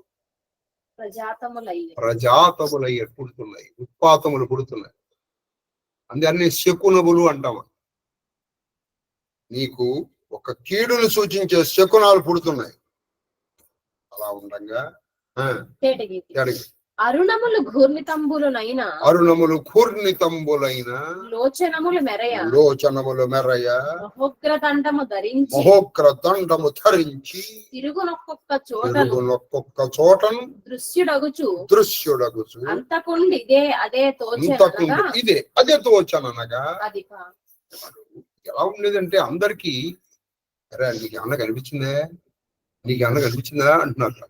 ఎలా ఉంటున్నా అంటే ఎర్రటి కళ్ళు, చింత నిప్పులు లాంటి కళ్ళు, ఒక భయంకరమైనటువంటి దండము ధరించి, అదే యమదండం, కాలపాశాన్ని ధరించినటువంటి వాడు కనిపించేస్తున్నాడు అందరికీ. ఇక వీడు పోతాడు అనగా లెక్క ఏంటంటే కొన్ని నిమిషాలు, కొన్ని సెకండ్ల ముందర కనిపిస్తారు వాళ్ళు ఖచ్చితంగా కనిపిస్తారు. ఇక కనిపించిన తర్వాత వీడికి మాట్లాడు. వాడు ఎలా చెబుతున్నాడు? వీళ్ళకి కనిపించాడు, అబద్ధాలను కనిపెడతాడు. ఇలా నీకు కనిపించాడా? అక్కడ చూడు. వీళ్ళకి మళ్ళీ గట్టిగా చూసేటప్పుడు అక్కడ ఉండేవాడు కాదు. అలా భయంకరమైన వ్యక్తి కనిపించారా, నాకు కూడా కనిపించారా, ఎక్కడ? ఇక్కడ, ఎదురా, లేడు. ఇలా మొత్తం ఆ ద్వారకంతా ఆయన తిరుగుతున్నాడు. ఎవరు? సాక్షాత్ యముడు, లేదా ఆ ముని శాప శక్తి తిరుగుతుంది. ఆ కణ్వుడు, విశ్వామిత్రుడు, నారదుడి శాప శక్తి తిరుగుతుంది. అక్కడ తిరుగుతూ ఉంటే ద్వారకాపురం మహోత్పాతములు ద్వారకాపురంలో అనేక మహోత్పాతాలు పుట్టేసి. ఎలా పుట్టాయంటే కందపతి నీల పింగళ దేహం అది ఎలా ఉందంటే నలుపు పింగళము అంటే పసుపు పచ్చని నీలము, కంఠస్వరము చాలా పెద్ద కారణం. మనము అసలు ఎలా మాట్లాడతామని బట్టి మన భక్తిని అసెస్ చేస్తారని కొంతమంది. నువ్వు మాట్లాడేటప్పుడు ఎలా ఉండాలంటే, మీరు లక్ష్మీ అష్టోత్తరం చదువుతారు. ఏ ఇంట్లో అయితే గట్టిగా అరుపులు పెడబొబ్బలు ఉంటాయో ఆ ఇంట్లో లక్ష్మి ఉండదు. స్త్రీణాం సౌమ్యాం, అలా నువ్వు మళ్ళీ రహస్యం చెప్పినట్టు చెప్పక్కర్లేదు. సౌమ్యంగా మాట్లాడటం నేర్చుకోవాలి. ముందర మన మాట పద్ధతి. అంటే అరుపులు పెడబొబ్బలు. కొంతమంది ఇళ్లలో మనం చూసుకుంటాం, వాడు ఆ పక్క రూమ్లోనే ఉంటాడు, వాడు మర్యాదగా పిలవడం వాడికి రాదుగా. ఒరే నాయన ఎక్కడున్నావు అని అంటువాడు. నువ్వు ఎక్కడ, ఏదో ఒక దుర్భాష, అవునుగా రాదుగా.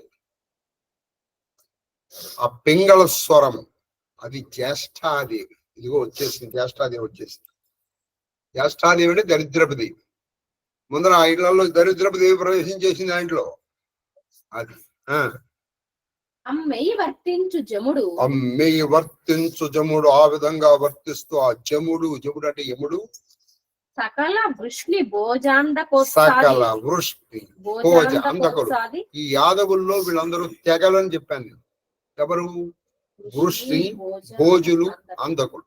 ఈ కుంతీదేవేమో భోజుడు కూతురు. భోజ అంటే వీళ్ళందరూ యాదవులే.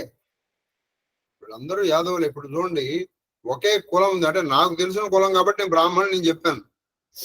నాకు తెలిసి రెడ్లలో కూడా అనేక రెడ్లు వాళ్ళు సెపరేట్ సబ్ క్యాస్ట్ అంటారు ఉన్నాయి. అలా అన్నిట్లో అందరిలో ఉన్నారు. నియోగుల్లో ఉన్నారు, గౌడ్స్లో ఉన్నారు. నాకు తెలిసిన 2-3 చెప్పాను. కాబట్టి ఈ ఈ సబ్ క్యాస్ట్లు అన్నమాట ఇవి యాదవుల్లో. ఏవి? వృష్ణి, అంధకవుడు, భోజుడు. ఈ వృష్ణి వాళ్ళు ఎవరు? కృష్ణుడు, బలరాముడు, సాత్యకి, వీళ్ళందరూ వృష్ణి. ఈ భోజుడు, కుంతి, కృతవర్మ, వీళ్ళందరూ ఆ భోజ, వీళ్ళందరూ యాదవులే కానీ ఆంధ్రుల వాడు. కాబట్టి వీళ్ళందరిలో కూడా విహరణమన మునుల శాపంబు ప్రేరేప మునుల శాపాన్ని వీళ్ళల్లో ప్రేరేపిస్తుంది. అంటే వీళ్ళ బుద్ధుల్లో చేరిపోయింది ఆ శాప శక్తి. ప్రేరేపింప ఓ మనుజనాథ, ఓ జనమేజయ, ఇప్పుడు చెప్తున్నాను మునులు అందరిలోనూ ప్రవేశించింది.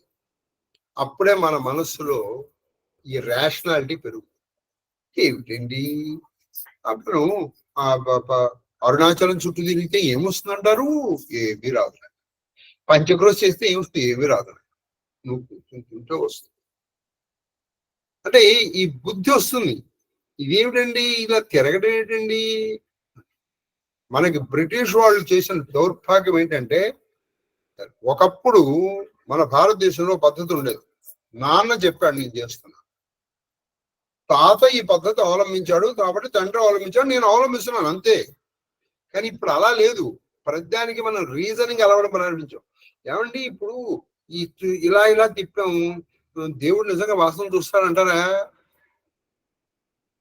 ఇప్పుడు మనం వాడికి ఏం చెప్పాలి?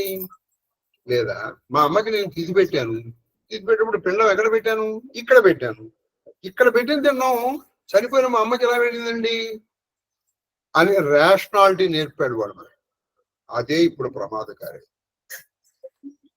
ఎందుకంటే ప్రతి దాంట్లోనూ there are certain things beyond your rationality and reason.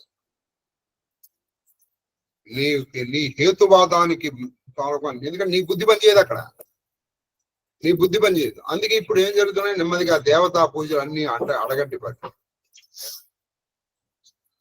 దానికే అండగట్టిపోతున్నాయి. కానీ మా నాన్న చేసినవి వాళ్ళ దాంతో తీసుకుని మనం చేయట్లేదు. మనం చేయబడి మన పిల్లలు చేయరు. కాబట్టి సంప్రదాయాలు, సనాతన ధర్మాలు అడగండి. అరే గుడికి ఎలా వెళ్ళాలో తెలియదండి వీళ్ళకి. గుడికి ఎలా వెళ్ళాలో తెలియదు.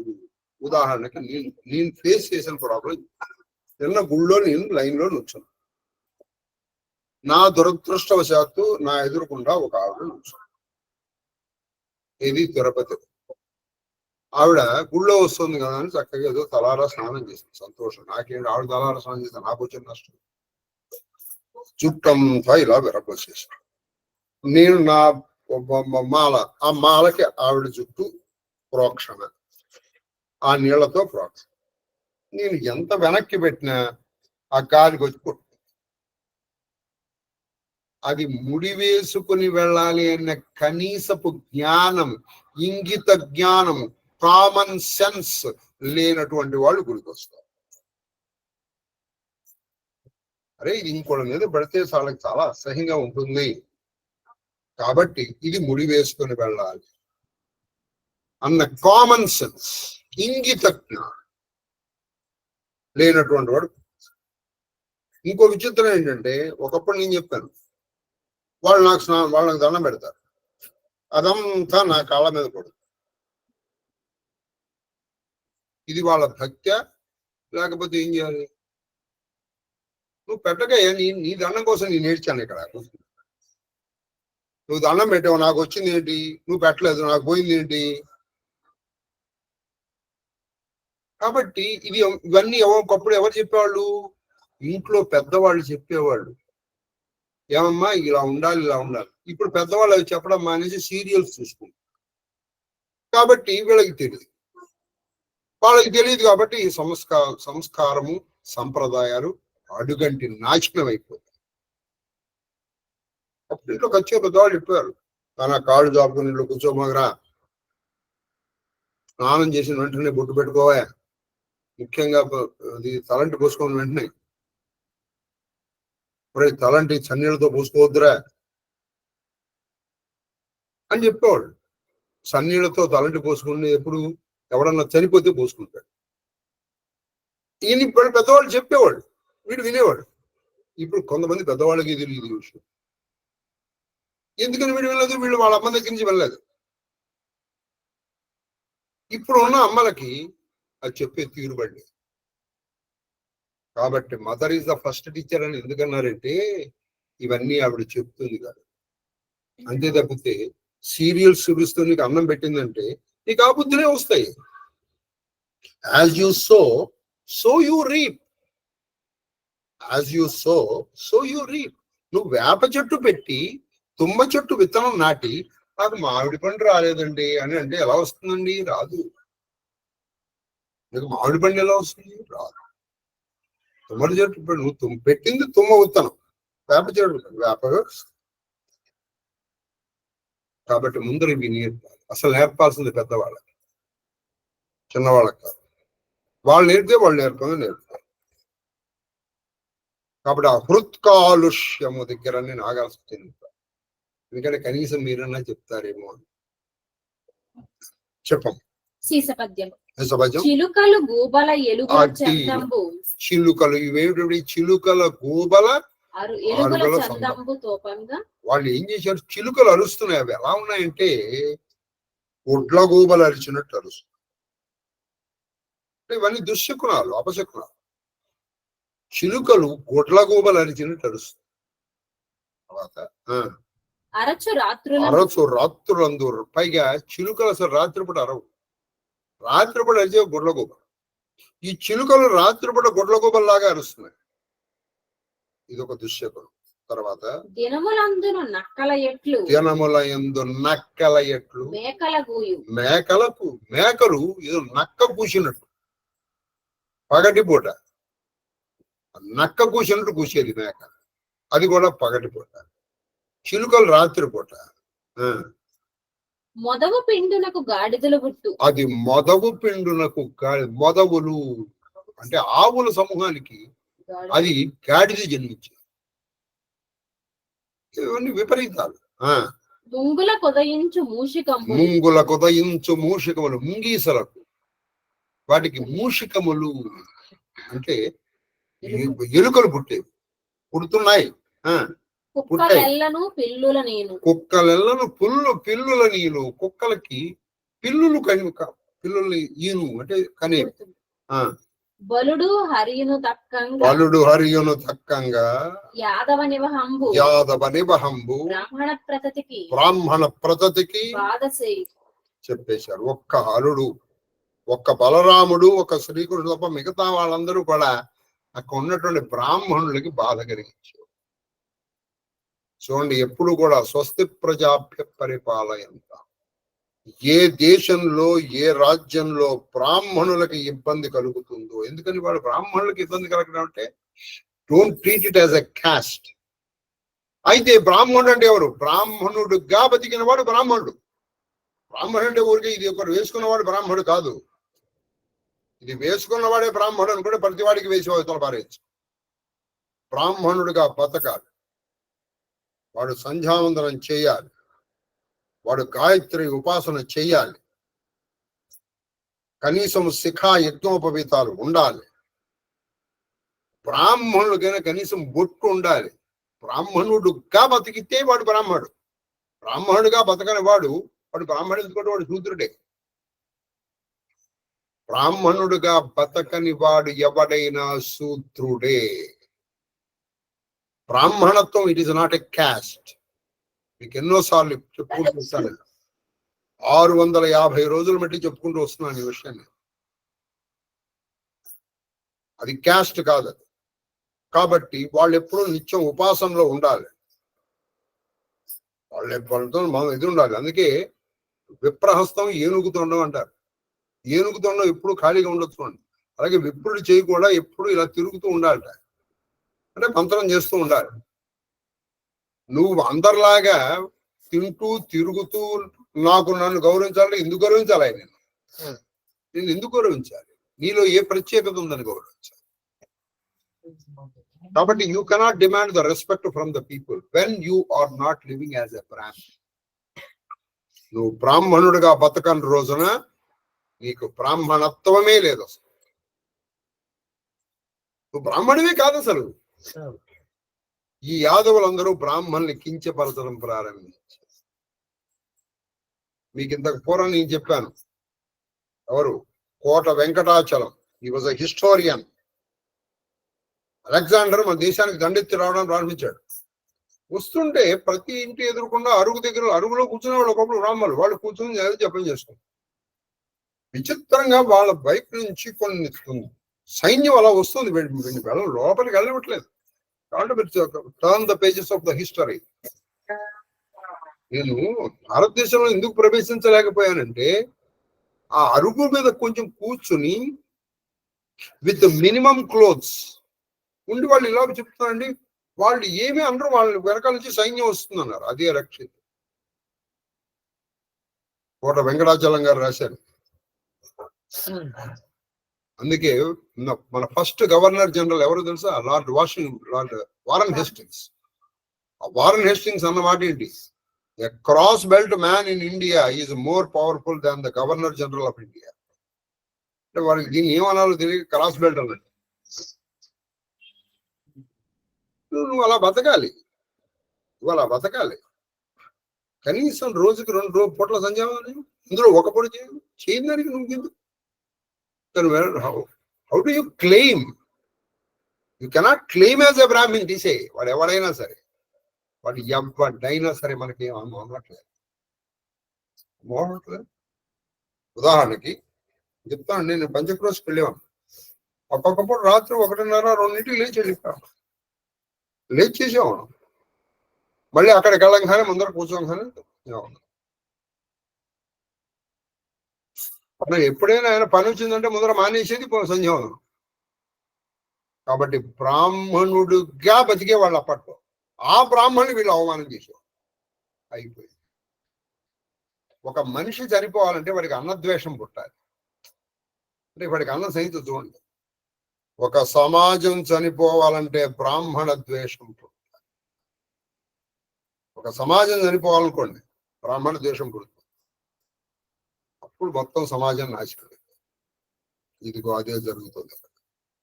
ఒక కృష్ణుడు వేదవాళ్ళం తప్ప బ్రాహ్మణుల్ని అవమానం చేయడం ఏంటండి? ఏం చేస్తున్నారు పంతులు గారు? ఏదో ఇట్లా. ఇప్పుడు మీరు సినిమాల్లో చూడండి, బ్రాహ్మిన్స్ ని they become a laughing stuff. వాళ్ళని అవమానం చేసినట్టుగా మిగతా ఇంకెవ్వరిని అవమానం చేయరు. విచిత్రం అంటే వీళ్ళు కూడా దాన్ని ఎంజాయ్ చేస్తారు. వీళ్ళు ఆ సినిమాలు వీళ్ళు ఎక్కువ చూస్తారు. అసలు మిగతా ఇంకే క్యాస్ట్ అయినా నువ్వు అవమానం చేసేట్టు సినిమాల్లో పెట్టు, వెంటనే ఆ యూనియన్స్ వస్తాయి. వీళ్ళకే దరిద్రపు యూనియన్స్. ఎందుకంటే వీళ్ళలో వీళ్ళు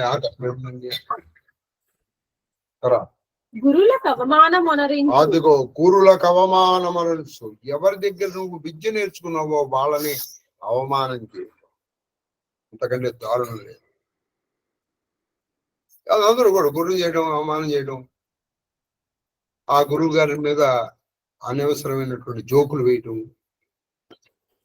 సినిమాలో చూడలేదండి గురువు గారి మీద జోకులు. తర్వాత తిరుగు లజ్జ విడిచి అదిగో తిరుగు లజ్జ విడిచి అభిలాషముల వెంట సిగ్గు లేకుండా కోరికల వెంట వీళ్ళు తిరుగుతుంది. ఇప్పుడు నా ఇష్టం అండి ఒకప్పుడు అలా ఉండేది కాదండి. మీకు చిన్న ఉదాహరణ చెప్తాను. మనం ఏమన్నా పెద్దవాళ్ళకి వెళ్ళామనుకోండి, వాళ్ళకి ఆ సమయంలో వాళ్ళు వచ్చే టైంలో మనం తింటున్నాం. పెద్దవాళ్ళు వచ్చారు, దాన్ని పక్కన పెట్టి రండి అని మనం తింటున్నారండి అని కప్పు పెట్టి చేతిలోనే ఉంటుంది, తాగుతుంటాడు. వాడు మనం రండి ఇచ్చి ఎడ చేతితో పిలుస్తాడు. వాడి ఇంటికి మనం వెళ్ళాలి. ఎడం చేత్తో మనం ఇలా ఎత్తి పిలిచినటువంటి వాడి ఇంటికి మనం వెళ్ళాలి. ఎందుకండి పక్కన వాళ్ళ ఇంటికి వెళ్ళాలి. చచ్చిపోతావా? నిజంగా చచ్చిపోయాను పో, ఎన్నాళ్ళు బతుకుతావు? ఎవరి జీవితం బతికే కంటే. మనమంటే గౌరవం లేనటువంటి ఇంటికి మన ఎత్తు ధనం పోచిన ఆ ఇంటి వైపు కూడా కన్నెత్తి కూడా చూడకూడదు. కన్నెత్తి చూడకూడదు. వెళ్ళడం మొదలు దేవుడు. ఎందుకని? వారి కోరిక ముఖ్యం. ఒకప్పుడు ఇంట్లో పెద్దవాళ్ళు ఉన్నప్పుడు వాళ్ళ వాళ్ళ ఆచార వ్యవహారాలు వేరుగా ఉండేవి. వాళ్ళు మామూలుగా ఉన్నప్పుడు పెద్దవాళ్ళు లేదా ఆచార పనులు మన ఇంటికి వచ్చినప్పుడు వాళ్ళు ప్రత్యేకంగా ఉండేవాళ్ళు. అది కాబట్టి ఇప్పుడు లజ్జ లేదు. అది విపుల పంపు సేయ కొన్మార్గముల, అది విపుల పెంపు చేయక ఉన్మార్గముల తమ చిత్తములకు వచ్చినట్లు వర్తింతురు. చూసారా? భర్త చెప్పినట్టు మాట వినకుండా ఏమిటా భార్యలో బానిస అనుకున్నా, నీ చెప్పాను నేను ఎందుకు వినాలి అని చెప్పేసి నేను ఇలాగే చేస్తాను, నా పుట్టిట్లో నేను ఇలాగే నేర్చుకున్నాను, నీ ఇలాగే ఉంటాను, నువ్వు ఉంటే ఉండు లేకపోతే పో, ఏదో నన్ను పొమ్మంటావా? ఇక బెదిరించేవాళ్ళు కాదు వాళ్ళు. అప్పుడు ఇక బెదిరించడం ప్రారంభించారు. అంటే ఇక కలిబుద్ధులు పుడుతున్నాయని పుట్టాయి అనమాట. నేను భర్తను అనుసరించినప్పుడే నాకు లక్ష్యం. అంతే తప్పితే వాళ్ళని వదిలేసి నేను తిరగడం ఎట్లే దరిద్రం. కొన్ని సందర్భాల్లో నేను చూసిన రోజులున్నాయి. ఏమిటో అండి, మా వాడు ఉన్నాడే పొద్దున్నే లేచి పూజ చేయడం తప్ప ఏమి చేయడండి వీడు. భర్తని పబ్లిక్ లో విమర్శించడంలో భార్యలు పొందే ఆనందం ఈ రోజుల్లో నేను బాగా గమనిస్తున్నాను. పక్కింటి వాడి సలహా తీసుకుంటారు, వీడికి భర్త సలహా పనికిరాదు. నీకు చెప్తారు భర్త అని చెప్పారు, మీరు ఆగండి అన్నయ్య గారు మీరు చెప్పండి అంటే, ఈ అన్నయ్య గారికి తొక్క వీడికి బాగా తెలుసా, వీడికంటే నీతో ఉన్న భర్త గురించి నీకు తెలీదా? ఇవన్నీ పెడబుద్ధులు అన్నమాట. అప్పుడు వాళ్ళకి పుట్టే భర్తల మాటలు వెనకన్నా భార్యలు వాళ్ళు ఇష్టం వచ్చినట్టు వాళ్ళు ప్రవర్తించడం ప్రారంభించారు. ఇవన్నీ శాప ఫలితాలు. అంటే ముందర హృత్ కాలుష్యము, మనస్సు కాలుష్యం అయిపోతోంది. అనలములు హోమకాలంబున నానాభూత వర్ణములతోడ సికల్ మనుజేశ్వర వామావర్తనముందంగా ఉగ్రగంధ రౌద్రంబులగు. చిత్రం ఏంటంటే ఇప్పుడు వీళ్ళు హోమాలు చేస్తూ ఉండేవాడు. హోమం ఎప్పుడు కూడా చక్కటి మంట రావాలండి. అది ఏమిటో విచిత్రమైన మంటలు వచ్చాయి. ఒక్కొక్కసారి నీలంగాను, ఒకసారి ఎర్రగాను, ఒకసారి తెల్లగాను. అంతేకాకుండా నువ్వు ఎప్పుడో హోమం చేస్తున్నావు అనుకో, నీ హోమం స్వీకరింపబడుతోంది అనడానికి లెక్క ఏమిటంటే ఆ హోమ అగ్ని ఇలా తిరగాలి. ఇలా అంటే మన దాన్ని క్లాక్ వైజ్ తిరగాలి. మీకు చెప్పాలి అంటే ఇటు ఎడమ నుంచి కుడికి ఇలా తిరుగుతున్నారు, ప్రదక్షిణ పూర్వకంగా తిరగాలి. ఏ హోమం అయితే వామావర్తంగా అంటే ఇలా తిరుగుతుందో అక్కడది స్వీకరింపబడట్లేదు. స్వీకరించడం మన దేవుడు ఎరుగు. అక్కడ అనవసరమైనటువంటి భూత ప్రేత పిశాచ కణాలు ఆవహింపబడుతున్నాయని శాస్త్రం. ఇదిగో ఇక్కడ అదే జరుగుతుంది. హోమంలో వీళ్ళు చేసినప్పుడు అక్కడ అన్ని ఇలా తిరుగుతున్నాయి. కృష్ణుడు ఉన్నాడు అక్కడ, ఉంటే శాపం ఉంది అక్కడ.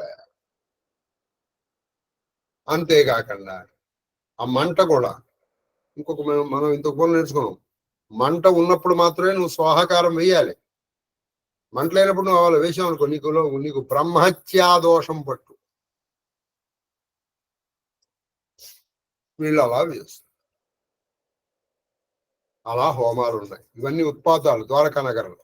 తర్వాత విను కూడుగూర పాకము కనుగొని, అది విను కూడుగూర పాకము కనుగొని ప్రొయ్యి వాపి డింపగా నప్పుడు అసంజనితములై పువ్వులు కనుగొన మెలమెల మెదలు నందు కురుకుల ముఖ్య. ఇది ఇంకోసారి కురుకుల ముఖ్యుడైనట్టు జనమే చేయ. విచిత్రం ఏంటో తెలుసా? కూడుగూర పాకము కనుగొని, వాళ్ళు ఏదో కూర చేస్తుంది ఆవిడ. ఆ పాకం అంటే ఉడికింది అని అనుకుంది ఆవిడ.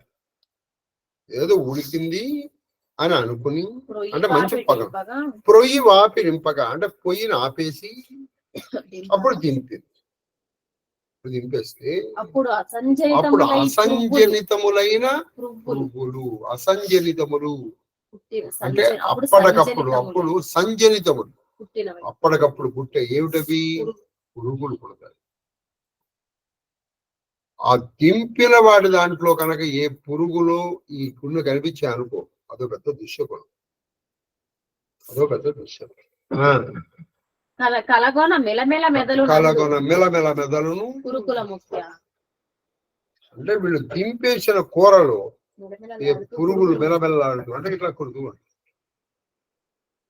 కూరలు. చాలా మంది ఇళ్లలో వాళ్ళు ముందర బాగు చేసి పెడతారు. అది ఎలా వెళ్ళిందో వెలుగు. అదొక దుశ్శకుడు ఒక ఉత్పాదం. తర్వాత శేషబద్ధం అనుదినంబున నిట్టుల అశుభ సూచకములు తోపంగా. అది అనుదినంబు నిట్టుల అశుభ సూచకములు, అశుభాన్ని సూచించేటువంటి సూచకలు ప్రతిరోజు కనిపిస్తున్నాయి. ఇన్సుమిన్స్ అందరికీ ఆ యాదవులందరికీ కనిపిస్తుంది. కానీ వీళ్ళు దాన్ని పట్టించుకోవాలి. సర్వవిధుండు కృష్ణుడు అంతరంగమున సమాలోచనం చూశాడు. ఆయనకు కూడా కనిపిస్తున్నాయి ఇవి. ఇది కృష్ణుడి ఇంట్లో కూడా జరుగుతున్నాయి. కృష్ణుడు హోమం చేసినప్పుడు కూడా అది వామావర్తంగానే, అంటే ఇలాగే తిరిగింది. కృష్ణుడి ఇంట్లో కూడా పాకం చేసినప్పుడు అందులో పురుగులు వచ్చాయి. అయితే ఆయన సర్వవిధుడు, అన్నీ తెలిసిన వాడు కాబట్టి ఆయన ఒక్క పని చేద్దాం అనుకున్నాడు. ఏదన్నా ఒక పూజ చేయిస్తే ఇది ఏమన్నా తగ్గుతుందేమో అని. తగ్గదు. ఒక సాటిస్ఫాక్షన్, సమాలోచన బాగా ఆలోచించి ఆయన శ్రీకృష్ణుడు గాంధారి పుత్ర శోకమున చేసి, అది గాంధారి పుత్ర శోకమున చేసి కోపంబు కదిరిన శాపంబు 36వ నేడెల్ల యాదవులకు నాశము అన్యోన్య హననమున అగుటకు నిశ్చయించి. ఆ గాంధారి తన కొడుకులు చనిపోయారన్న బాధతో, కృష్ణ ఈ పాటి నుంచి 36వ సంవత్సరంలో నా కొడుకులు, నా కురుకులము ఎలా నాశనం అయిపోతుందో నీ యాదవ కులం కూడా అలాగే నాశనం అయిపోతుందని శాపం ఇచ్చింది. అవన్నీ నీకు గుర్తొచ్చాయి పాపం 36 సంవత్సరాల తర్వాత. ఎవరికి? శ్రీకృష్ణుడు. అప్పటికి భారత యుద్ధం జరిగిపోయి 36 సంవత్సరాలు అయింది. ఇప్పుడు ఇది జరగదు. ఆ 7 వచ్చే తప్పదని, ఆ 7 వచ్చే ఆ 36వ సంవత్సరం తప్పదు. ఇది కూడా మీ యాదవులు ఎలా చనిపోతారు? అన్యోన్య హననము, ఒకళ్ళొకళ్ళు కొట్టుకుని చచ్చిపోతారు. మళ్ళీ మిమ్మల్ని ఎవరు దండించరు, మీలో కొట్టుకు చచ్చిపోతారు. అందుకేనండి ఈ దరిద్రం. ఇప్పుడు అన్నదమ్ములు ఒక తల్లి కడుపులో పుట్టిన వాళ్ళకి పడకపోవటండి దరిద్రం. ఇంకేమన్నా ఇంతకంటే నీచం ఇంకేమైనా ఉండదు? ఒక తల్లి కడుపున పుట్టి ఒక తల్లి తండ్రి రక్తాన్ని పంచుకొని ఒక ఇంట్లో కొన్ని సంవత్సరాలు పెరిగి, వాళ్ళకి పెళ్ళే వరకు ఒకే ఇంట్లో కదండి పెరిగింది. వాడంటే వీడికి పడదు. ఇంతకంటే దరిద్రము, నీచము, నికృష్టము ఇంకేముంది? వాడే తిన్నాడు 10 రూపాయలు పోని వీడు వదలొచ్చుగా. ఆ 10 రూపాయలతో నీ జీవితం పోదుగా. పోనీ 10 రూపాయలు కదా, 1 కోటి రూపాయలు. ఆ 1 కోటి రూపాయలు లేకపోయినా నువ్వు ఇప్పుడు బాగానే ఉన్నావుగా. అని ఎవడు వదలండి. నిజంగా మీరు వదిలితేనే శాంతి, సుఖం. వదలకపోయారో ఇదిగో అన్యోన్య హననం. దేవుడు మిగిలేదు చెప్తాడు. ఎవడు మిగులుతాడు ఈ ప్రపంచంలో? ఎవడు మిగిలేదు? ఎవడు మిగలడు. ప్రతివాడు ఎప్పుడో ఒకప్పుడు వెళ్ళిపోవాల్సి. నువ్వు ఏనుగు మీద ప్రయాణం చేసేటువంటి వాడైనా, నడిచేవాడైనా చివరికి వెళ్ళేది ఒకటే శ్మశానం. అక్కడ వీడు లక్షాధికారి కాబట్టి ఇంకోటి వీడు పెట్టడు. అక్కడ అందరూ కలిసిపోయేది ఒకటి. మరి నువ్వు ఈ 100 సంవత్సరాల్లో కొన్ని సంవత్సరాలు పోయినాయి. మిగతా సంవత్సరం అంతా వృద్ధాప్యంలో గడిచిపోతుంది. ఈ మధ్యలో కొట్టుకు తెచ్చి లాభం ఏమిటి? అన్యోన్య హననమున ఇలా కొట్టుకు తెచ్చి పోతారని చెప్పింది ఆవిడ. ఆ 7 వచ్చే ఆ సంవత్సరం వచ్చింది. ఇక తప్పదు. కృష్ణుడు నిర్ణయానికి వచ్చాడు పాపం. తప్పదు. దానికి తీర్థ సమీప భూమి అయిన ఎలాగో పోవడం తప్పదు. ఇక్కడ చాలా టెక్నికల్ పాయింట్. కృష్ణుడు కదండి, కృష్ణుడు లాగానే ఆలోచిస్తారు. వీళ్ళు పోవడం తప్పదు, వీళ్ళంటే తనతో సహా, కృష్ణుడితో సహా. ఈ పోయేదేదో మీకు కావాలంటే ఇప్పుడు నేను ఒక నంబర్ కూడా ఇస్తాను. ఆయన పేరు సత్యనారాయణ. సిటీ కాలేజీలో ఎకనామిక్స్ లెక్చర్. ఆయన నాకు కూడా లెక్చరర్ ఆయన, కానీ ఇప్పుడు ఆయన పాపం నాకు నమస్కారం పెడతాడు. సత్యనారాయణ ఆయన వాళ్ళ పిల్లలు అమెరికాలో ఉన్నారు. చూశాడు, ఆయనకి కొంచెం ఒంట్లో బాల, ఇప్పుడు కాదు 4-5 సంవత్సరాలు, 5-6 ఏళ్ళ బట్టి చూశాడు.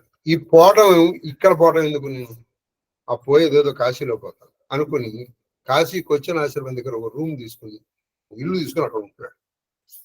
ఇప్పుడు 6 ఏళ్ళు అయింది. అప్పట్లోనే వాళ్ళు 2 సంవత్సరాలు పోతారన్నారు, ఇంకా పోలేదు. ఆయన 6 సంవత్సరాలు ఉంటే అక్కడే ఉన్నాడు. పోవడం ఎలాగో తప్పదు, ఆ పోయేదేదో అక్కడ పోతే పోలా. ఇదిగో కృష్ణుడు కూడా అదే ఆలోచన చేశాడు. వీళ్ళ ఇప్పుడు పోవటం తప్పదు, ఈ పోయేదేదో ఆ సముద్ర తీరంలో పోతే పంచి. అందుకని సముద్ర తీరంలో పోతే మేలు కదా, దానికి తీర్థ సమీపం అంటే ఏదో ఒక తీర్థంలో, అంటే ఒక క్షేత్రంలో పోయామనుకో ఆ జీవుడికి ముక్తి. పోక తప్పదు, పోక తప్పనప్పుడు ఏదో తీర్థంలో పోతే జీవుడన్నా ముక్తి పొందుతాడుగా. కాబట్టి ఇక్కడ ఎందుకు పోవడం, వీళ్ళు కొట్టుకు చావడం చాలా ఖాయం అని నిర్ణయానికి వచ్చారు చూడండి బాబు. కాబట్టి ఆ తేపమా దానికి విరుగుడు లేదు. కాబట్టి వీళ్ళందరినీ తీసుకుని తీర్థానికి వెళ్ళిపోయాను అనుకోండి, అక్కడ కొట్టుకు చేస్తారు, అందరూ ముక్తి పొందుతారు. చాలా మంచి ఆలోచన చేశారు అనుకో.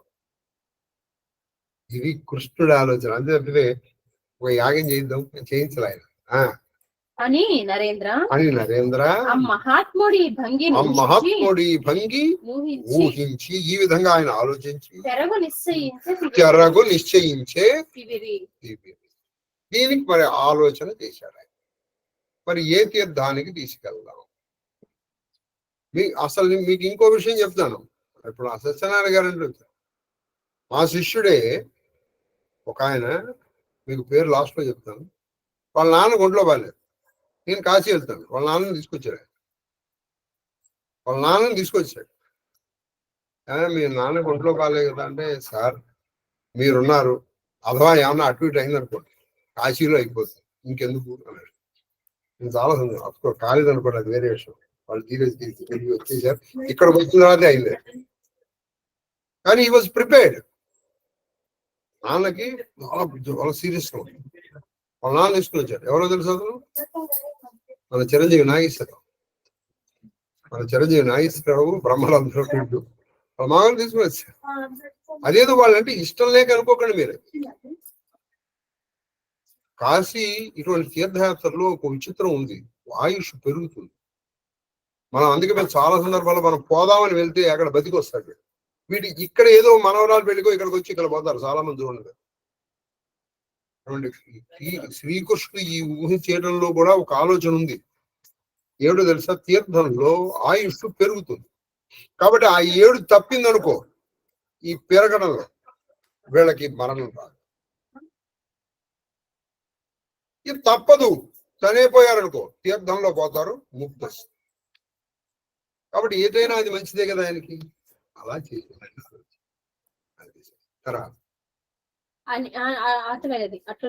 అట్లా నిశ్చయించి యాదవ నివహ క్షయంబు దివ్య బుద్ధి నరసి యాదవ నివహం అంటే గుంపు. యాదవుల యొక్క నివహము క్షయము, నాశనమైపోవడం. దివ్య బుద్ధి ఆయన దివ్య జ్ఞానంతో తెలుసుకొని అపర దివస కలిత మగుట. అపర దివసము అంటే మధ్యాహ్న కాలం అవడం తెలుసా. తెల్లంబుగా కనుక అప్పటికి సమయం ఎంత మధ్యాహ్నం దాటింది. అపర దివసం చూసి అతడు పెద్ద కొలువునున్న ఆయన ఏం చేశాడు, ఒక పెద్ద కొలువును ఏర్పాటు చేశాడు. అంటే అందరిని పిలిపించాడు. పెద్దల్ని పిలిపించి శ్రీకృష్ణుడు తన ప్లాన్ చెప్తున్నాడు. అలా మనం ఇక్కడి నుంచి బయలుదేరి వెళ్దాం, ఓ తీర్థానికి వెళ్ళిపోదాం. తీర్థానికి వెళ్ళిపోతే అక్కడ మనం కొట్టుకుని తాగుదాం అని అలా అయిపోతాం, అక్కడ ఉందాం అన్నాడు. వీళ్ళు కొట్టుకు వచ్చారు. అది నాయన మనకు శాపం వచ్చింది. మరి మనం దీని ఏమైనా పరిహారం చేసుకోండి, జాతర చేద్దామని. జాతర సేయగా వలయు సర్వజనంబులు అంబురాశికి సముద్రం. వీళ్ళకి ఎలాగో ప్రకృతిని పూజించడం చాలా ఇష్టం. ఇప్పుడు అప్పుడు చూడండి గోవర్ధనుడిని పూజించడం ఏంటి, అలాగే ఇప్పుడు మనం ఏం చేద్దాం, సముద్రాన్ని పూజ చేద్దాం. సముద్రాన్ని పూజ చేద్దాం. ఎందుకని వీళ్ళు కలిపారు, సముద్రంలో కలిపారు కాబట్టి సముద్రుడు శాంతించవచ్చు. ఈయన ఉద్దేశం మాకు మళ్ళీ చెప్తానండి, పోక తప్పారా సముద్ర ధరలో పోతారు, ముక్తి వస్తుంది. లేదు లేదు తప్పింది అనుకోండి, తప్పు వచ్చేస్తుంది. అందుకని మనం జాతర చేద్దాము సముద్రానికి అని, సముద్రానికి ధూపదీప నైవేద్యాలు ఇచ్చి వీళ్ళు తృప్తి పరచడం అన్నమాట. భ్రాతిక భక్తితోడ చక్కగా మనం భక్తితో ఎంతో శ్రద్ధలతో సముద్రానికి జాతర చేద్దాం అని బంధులకెళ్ళను చెప్పి వీట విఖ్యాతిగనప్పుడు సాటుటకు నరుగుని వంచిన సాటుటకు అంటే వీట విఖ్యాతికి అంటే అందరూ ఆ నగరం, వీట అంటే నగరంలో విఖ్యాతిగా అంటే చాలా ప్రసిద్ధికి ఎక్కినట్టుగా.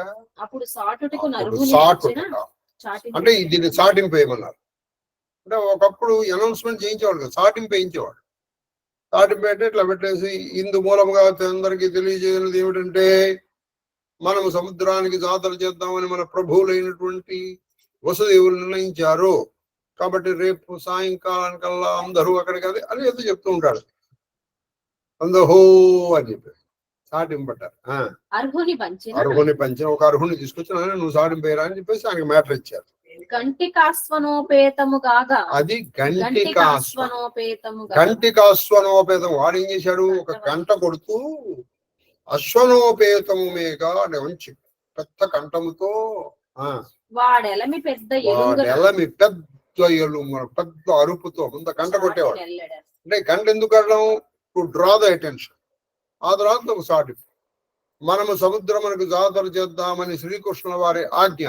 తదనుసరణంగా రేపు అందరూ సముద్ర తీరంలోకి రావాల్సిందిగా శ్రీకృష్ణుల వారు చెప్పారు. ఆడ మగ పిల్ల పెద్ద పీచు అందరూ కూడా వచ్చి సముద్రమునకు రావాల్సింది. వాళ్ళ వస్తువులు ఏవి తెచ్చుకోవాలిగా, కాబట్టి ధూపదీప నైవేద్యములు తెచ్చుకోవలసిందిగా శ్రీకృష్ణుల వారు చెప్పారు. హో అని చెప్పారు.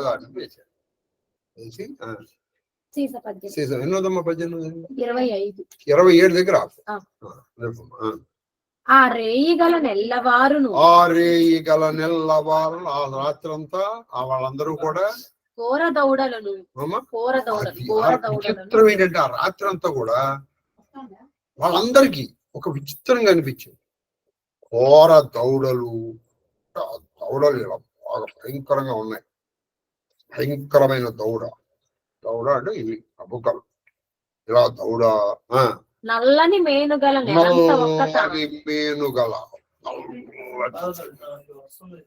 భయంకరమైన దౌడ, ఎర్రటి కళ్ళు, వెరబోసుకున్నటువంటి చూపు కనిపించింది ఒక ఆవిడ. అందరికి కనిపించి ఏం చేస్తుంది ఆవిడ, వాళ్ళ ఇళ్లలో ఉన్నటువంటి ఆడవాళ్ళని పట్టుకుని లాగి తీసుకొస్తుంది. ఇలుసొచ్చి ఆవిడ అందరి ఇళ్లలోకి వెళ్ళి ఆ రాత్రి ఆ మర్నాడు వీళ్ళు జాతరకి వెళ్తారు. ఆ జాతరకి వెళ్ళబోయే ముందర రాత్రి ఆవిడ అందరి ఇళ్లలోకి వెళ్ళి ఉబిద అంటే ఆడవాళ్ళు, స్త్రీ, ఉబిదలను ఈడ్చుకొని పోగా అక్కడ ఉన్న వాళ్ళందరినీ పట్టుకుని లాక్కెళ్తారు. ఆవిడే మృత్యుదేవత. లాక్కెళ్తూ ఉంటే శస్త్రాస్త్ర కోటి కేతు చేయమును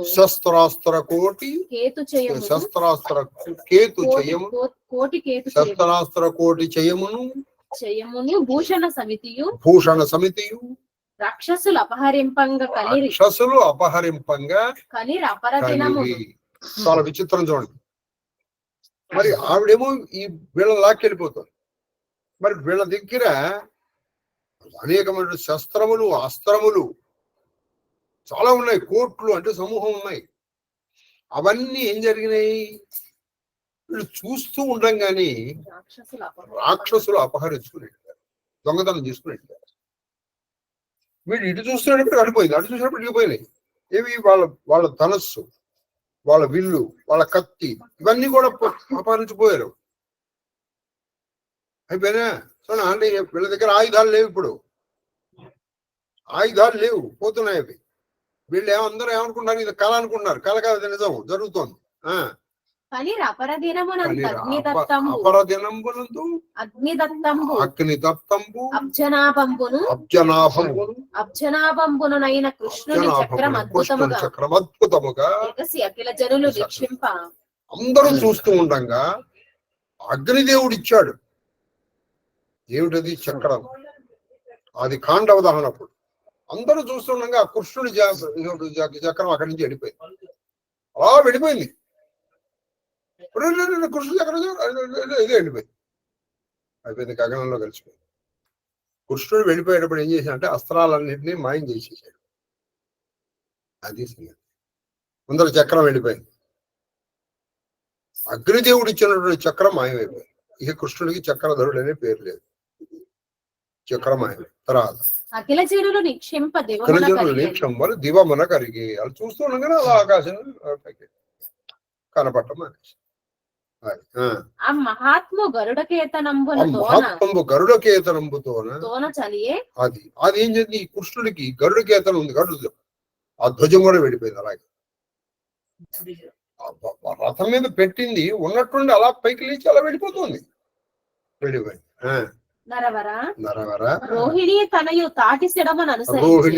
రోహిణీ తనయుడు అంటే బలదేవుడు. ఆయన యొక్క కేతు ఏమిటి? తాటి చెట్టు. ఆ తాడి చెట్టు రోహిణి తన, ఆయన కళ్ళంటే చాలా ఇష్టం కాబట్టి ఆ తాడి చెట్టు అయిపోయింది. అలాగే అయిపోయింది. అంటే దివ్యమైన వస్తువులన్నీ మాయమైపోతున్నాయి. కలియుగంలో కూడా అండి దివ్య పురుషులు, దివ్య స్థలాలు మాయమైపోతాయి. మాయమైపోతానండి ఏమంటే అక్కడే ఉంటుంది, నీకు తెలియదు. అది దాని పక్కన వెళ్ళిపోతావు. చాలా ప్రతిభావంతమైనటువంటివి మాయమైపోతాయి, గుర్తుపెట్టుకోండి. దివ్య పురుషులు కూడా నీకు కనపడరు. అథవా నీకు కనపడినా నువ్వు వాళ్ళని గుర్తుపట్టలేవు. ఏ ముష్టి వాళ్ళలాగాను, లేకపోతే ఒక్కొక్కసారి ఒక్కొక్కలాగాను వాళ్ళు వస్తారు, నువ్వు కుక్క అనుకుంటావు. నీ బతుకైతే అసలు వాడు కొంతమంది గుర్తుపట్టగలుగుతారు. తర్వాత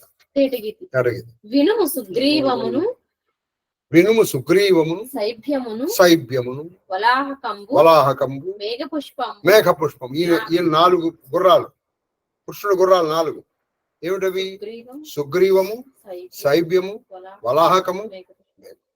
ఈ 4 గుర్రాలు కూడా పైకి వెళ్ళిపోయాయి. అంటే కృష్ణుడికి రథం లేదు. కలుగునట్టి వాహనములతో వాసుదేవు మొత్తం వాసుదేవు ఇక్కడ తేరు అంటే రథము, రథం కూడా అలా వెళ్ళిపోయింది. కృష్ణుడి గుర్రాలను తలుచుకున్నా మనకి పుణ్యం. అందుకని మళ్ళీ చెప్తున్నాను, సుగ్రీవము, సైభ్యము, వలాహకము, మేఘపుష్పం అనే 4 గుర్రాలతో ఉన్నటువంటి కృష్ణుడి రథము అలా పైకి. ఆయన చక్రం వెళ్ళిపోయింది, ఆయన కేతు, ఆయన జెండా వెళ్ళిపోయింది, బలదేవుడి జెండా వెళ్ళిపోయింది. తర్వాత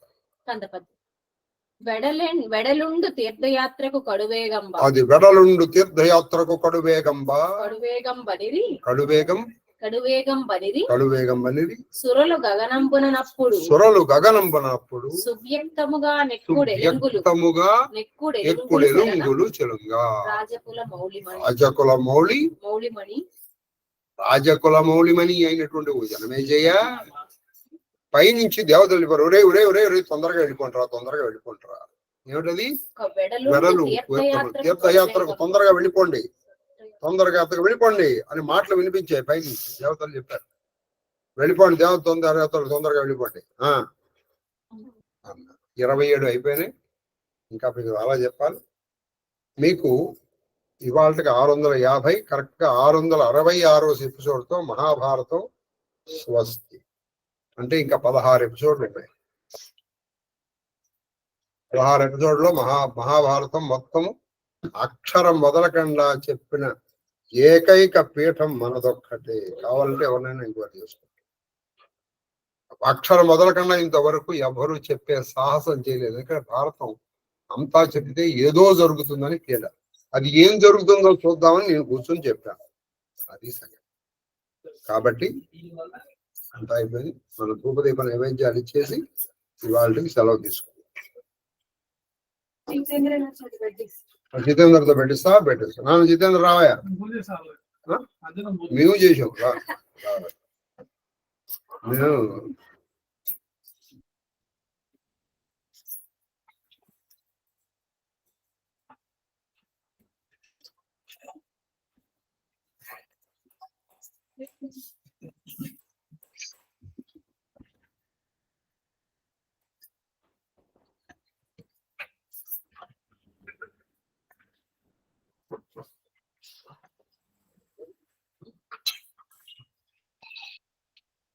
మహాదేవ ఏంటంటే వచ్చా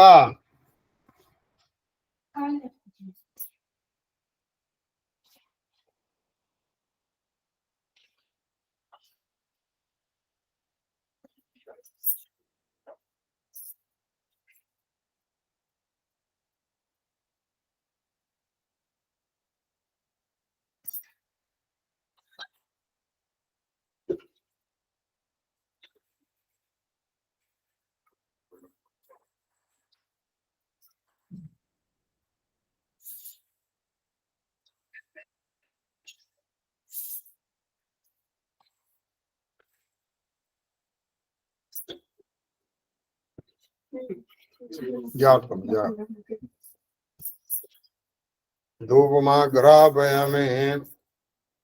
మనం చెప్తా చెప్పండి. ధూపమాగ్రాపయామి దీపం దర్శయామి. ధూప దీపానందరూ గాజను చెప్పమ్మా. సమర్పయామి. నైవేద్యం. ఓం భూర్భువస్సువః సర్వచైతన్య రూపాంతాం ఆద్యాం విద్యాం చ ధీమహి బుద్ధిం జ్ఞాన ప్రచోదయాత్ ప్రోక్ష పరిశించ అరతంత్వా సత్యేన పరిశించామి. షోడశ సహస్ర భార్యా సమేత అష్టపట్టమహర్షి పుత్ర పౌత్ర పరివేష్టిత శ్రీకృష్ణ పరమాత్మనే నమో నమః. గారెలు, మాష చక్రం, కాశ్మీర ఫలం, ఆవడలు కూడా, కదలీఫలం, దధిమాష చక్రం, కాశ్మీర ఫలం, దాడిమి ఫలం, కదలీ ఫలం నివేదయామి. ఓం ప్రాణాయ స్వాహ, ఓం అపానాయ స్వాహ, ఓం వ్యానాయ స్వాహ, ఓం ఉదానాయ స్వాహ, ఓం సమానాయ స్వాహ, ఓం బ్రహ్మణే స్వాహ. మధ్య మధ్య పానీయం సమర్పయామి. హస్తో ప్రక్షాళయామి, పాదో ప్రక్షాళయామి, ముఖ ప్రక్షాళనం సమర్పయామి, తాంబూలం సమర్పయామి. తాంబూల చర్వణానంతరం శుద్ధాచమనీయం సమర్పయామి. మంగళ మహా నీరాజన దీపం.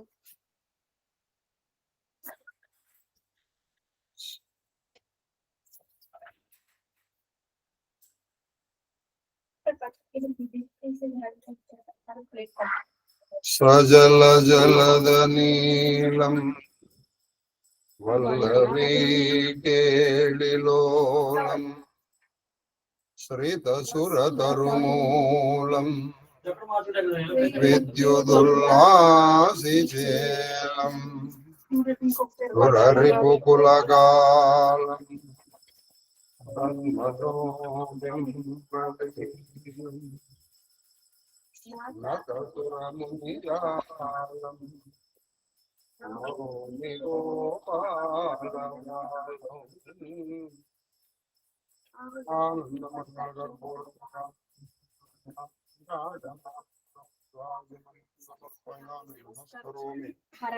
పార్వతీ పదే హర హర మహాదేవ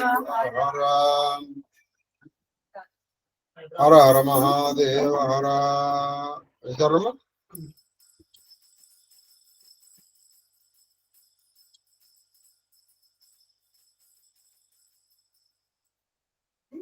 హర మహాదేవ్ మహాదేవ్ మహాదేవ్. పార్వతీపతే హర హర మహాదేవ హర. చామరం. ఓం శీలికి నీతిశాలికి వశీకృత శూలికి బాణహస్త నిర్మూలికి ఘోర నీరద విముక్త శిలాహత గోప గోపికా పాలికి వర్ణ ధర్మ పరిపాలికి అర్జున భూజ యుగ్మ సంచాలికి మాలికిం విపుల చక్ర నిరుద్ధ మరీచి మాలికిం. చామరం వీజయామి స్వస్తి ప్రజాభ్య పరిపాలయంతాం న్యాయేన మార్గేణ మహీం మహీషాః నిత్యం లోకా సమస్తా సుఖినో భవంతు. కాలే వర్షతు పర్జన్యః పృథివీ సస్యశాలినీ క్షోభరహితో బ్రాహ్మణా సంతు నిర్భయాః పుత్రాః పుత్రిణః సంతు పౌత్రిణः ధనా సంతో జీవేమ శరదాం శతం మాం సహ కుటుంబం సజీవ పరివారం రక్షन्तు రక్షन्तు సర్వశివ పరివార ధర్మబద్ధ మనోరథ ఫలసిద్ధిరస్తు కరోనా నివారణోస్తు ధర్మస్య విజయోస్తు. సర్వం శ్రీకృష్ణ చరణారవిందార్పణమస్తు. గురవే మహాదేవ మహాదేవ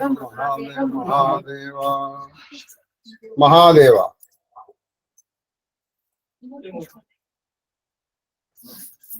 మహాదేవ మహాదేవ మహాదేవ గురుగారు.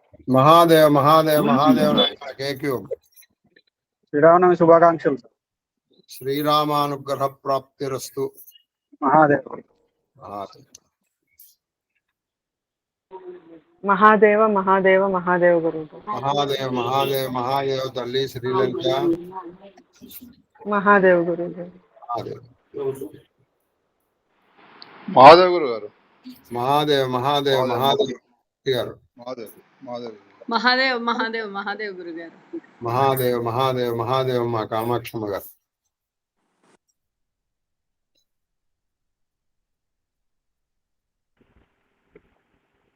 మహాదేవ గురుగారు. మహాదేవ మహాదేవ మహాదేవ మహాదేవ మహాదేవ మహాదేవ హిమక్క. గురుగారు పూరి జగన్నాథులలో ఇలాగే అయింది. ఈ మన సైక్లోన్ 1999 లో సైక్లోన్ వచ్చింది కదా, అప్పుడు ఆ చక్రం గుడి గోపురం పైన ఉన్న చక్రము దూరంగా ఎగిరి పడిపోయింది. అలాగే కరోనా కూడా అక్కడ ఆకాశం చాలా ఎర్రగా అయిపోయింది. తర్వాత ఆ ధ్వజం కూడా దూరంగా ఎగిరి పడిపోయింది. ఇలాంటి సూచనలు ప్రకృతి వైపరీత్యంగా లేకపోతే ఏమైనా అవుతుందన్నప్పుడు అక్కడ తప్పకుండా అవుతుంది గురుగారు. ఇది మరి నిజంగా మహాదేవుడు ఇలా కృష్ణుడు వెళ్ళిపోవటం, మనం పూరి వెళ్ళటం, కృష్ణుడి నిర్యాణం చెప్తూ నేను చెప్తున్నాను. కానీ అలాగే మీ అందరికీ ఒక మాట చెప్పాలండి, అందరూ కూడా చాలా జాగ్రత్తగా వినాలి. నేను సహజంగా టీచర్ని అవడం మూలంగా ఒకప్పుడు నా స్టూడెంట్ అనేటుండేవాడు. వాడు ఇప్పుడు ప్రస్తుతం ఈ completed his doctorate in psychology from Cambridge university. వాడి పేరు doctor Ebenezer. In spite of being a Christian వాడు అంటూ ఉండేవాడు, సార్ మీరు ఏ వాళ్ళు చెప్తే వాళ్ళు మీ మొహంలో నాకు కనిపిస్తారు సార్ అని. హిట్లర్ చెప్పేవాడు మీ మనసులో అని. అలాగే హిమక్క అప్పుడు నేను నరసింహస్వామి గురించి ఎప్పుడు ఫోటో తీసింది, స్క్రీన్ షాట్. అది విచిత్రంగా నరసింహాకృతిలో ఉంది, ఇవాళ చూపించింది. నాకు చాలా పాపం ఆమె భక్తికి నచ్చింది. నాకు గొప్పతనం ఏం లేదు, అది నరసింహస్వామి చెప్పాం కాదు. అసలు ఒక టీచర్ అనేటువంటి వాళ్ళు అలా చెప్పాలి. టీచర్ అనేవాళ్ళు మొన్నెప్పుడో మా అభిష్మ ఎవరికో చెప్తుంది, వాళ్ళ స్కూల్లో 2000 కడితేట మాడ్యులేషన్స్ నేర్పుతారు. అంటే వాళ్ళ స్కూల్ అంటే వాళ్ళ పిల్లల స్కూల్. మాడ్యులేషన్ మనం ఎప్పుడన్నా కథనం చెప్పేటప్పుడు ఆ దుర్యోధనుడు కూడా చెప్పాడు, దుర్యోధనుడు కూడా చెప్పాలి, భీముడు కూడా చెప్పాడు, భీముడు లాగానే మాట్లాడాలి. అంతే. ఇప్పుడు దారుని రాజ్య సంపద ఉందని కూడా అది మామూలుగా దారుని రాజ్య సంపద మదంబునకు అవి చెప్పకూడదు. అరుణిరజ్జ సంపద మదంబున కోమలి కృష్ణ జూచి రంభోరు నిజోరు దేశమున నుండగ పిల్చిన యుద్ధురా దుర్వారమదీయ బాహు పరివర్తిత ఖండ కథా భగ్నోరుదరూరు చేయుదు సుయోధను ఉగ్రరణంతరంబునన్ అని చెప్పినప్పుడే ఆ పద్యానికి అందం వస్తుంది. ఎప్పుడన్నా మనం ఆ క్యారెక్టర్ చెప్పేటప్పుడు ఆ క్యారెక్టర్ లాగా మనం అని హిమక్క పాపం చెప్పింది. చాలా సంతోషం.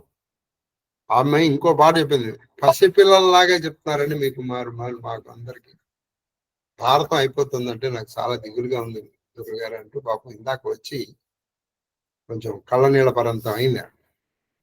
సరే ఏదేమైనప్పటికీ ఇంకో 16 భాగాల్లో మహాభారతాన్ని పూర్తి చేసుకున్న ఏకైక పీఠం మనది. ఇది ఒక్కటి మాత్రం మీరు ఎలా చెప్పాలంటే రాముడొక్కడే దేవుడు అని చాటింగ్ పని చెప్పాడు. ఎవరు? రామగిరి, భద్రగిరి.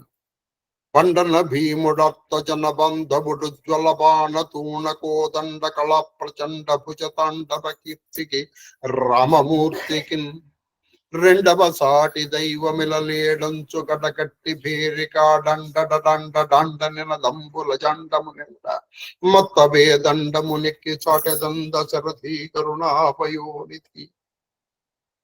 ఒక మదించినటువంటి ఏనుగు మీద ఎక్కి ఆ టంక ఇట్లా పాదిస్తూ చెప్తాను నేను. ఏమనంటే రాముణ్ణి మించిన దేవుడు లేడు, రాముణ్ణి మించిన దేవుడు లేడు. అలా మీరు కూడా చెప్తున్నాను. మన పీఠము, మన గురువు గారు, మనము తప్ప భారతము ప్రత్యక్షరము చెప్పగలిగిన సాహసం ఇంతవరకు ఎవరూ చేయలేదు. ఇప్పుడు మీకు ఇంకో విషయం కూడా చెప్తాను. హిమక్క ఒకరోజు ప్రత్యేకంగా చదివి వినిపించింది. భారతము ప్రత్యక్షరము చదివినా చెప్పిన ఏదో అపశకునము జరుగుతుంది, దానికి భయపడకుండా స్త్రీ పర్వం కూడా ఇదే ఇంట్లో చెప్పాను. ఇది ఒక విధంగా సాహసం. మీరు వినటం వినకపోవటం అది మీ జీవుడు చేసుకున్నటువంటి అదృష్టాన్ని బట్టి ఆధారపడు. జీవుడికి వినే యోగం లేదు, మీరు వినలేరు. అందుకే నేను ఎవరు విన్నా ఎవరు వినకపోయినా నేను మాత్రము ముగ్గురే వింటున్నారు కదా అని నేను తక్కువ చెప్పాను నేను అనుకోవట్లేదు. 10 మంది వచ్చినప్పుడు నేనేమి ఎక్కువ చెప్పలేదు. ఎంత చెప్పాలో అంతే చెప్పబడినది. కాబట్టి ఈ నుంచి మౌసల పర్వం విన్న తర్వాత మనలో ఆ కర్తృత్వ భావన పోవాలి. మహాదేవ్ మహాదేవ్ మహాదేవ్. అలాగే నాలో నరసింహాకృతిని చూసినటువంటి హిమక్క జన్మ ఆవిడ మనస్ఫూర్తిగా ఆశీర్వదిస్తున్నాను. మహాదేవ్. మహాభారతం మొత్తం ఏకపాత్రాభినయం.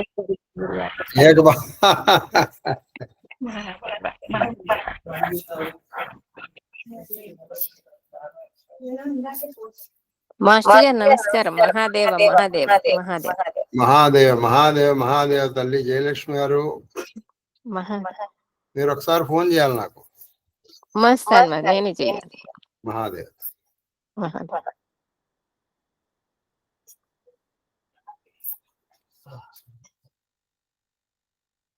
ఇది ఆఫ్ చేస్తా.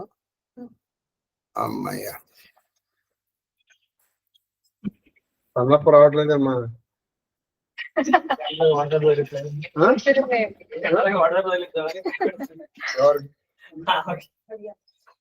అమ్మయ్యా. అయ్యా ఎట్లా ఉన్నారు? రెడీ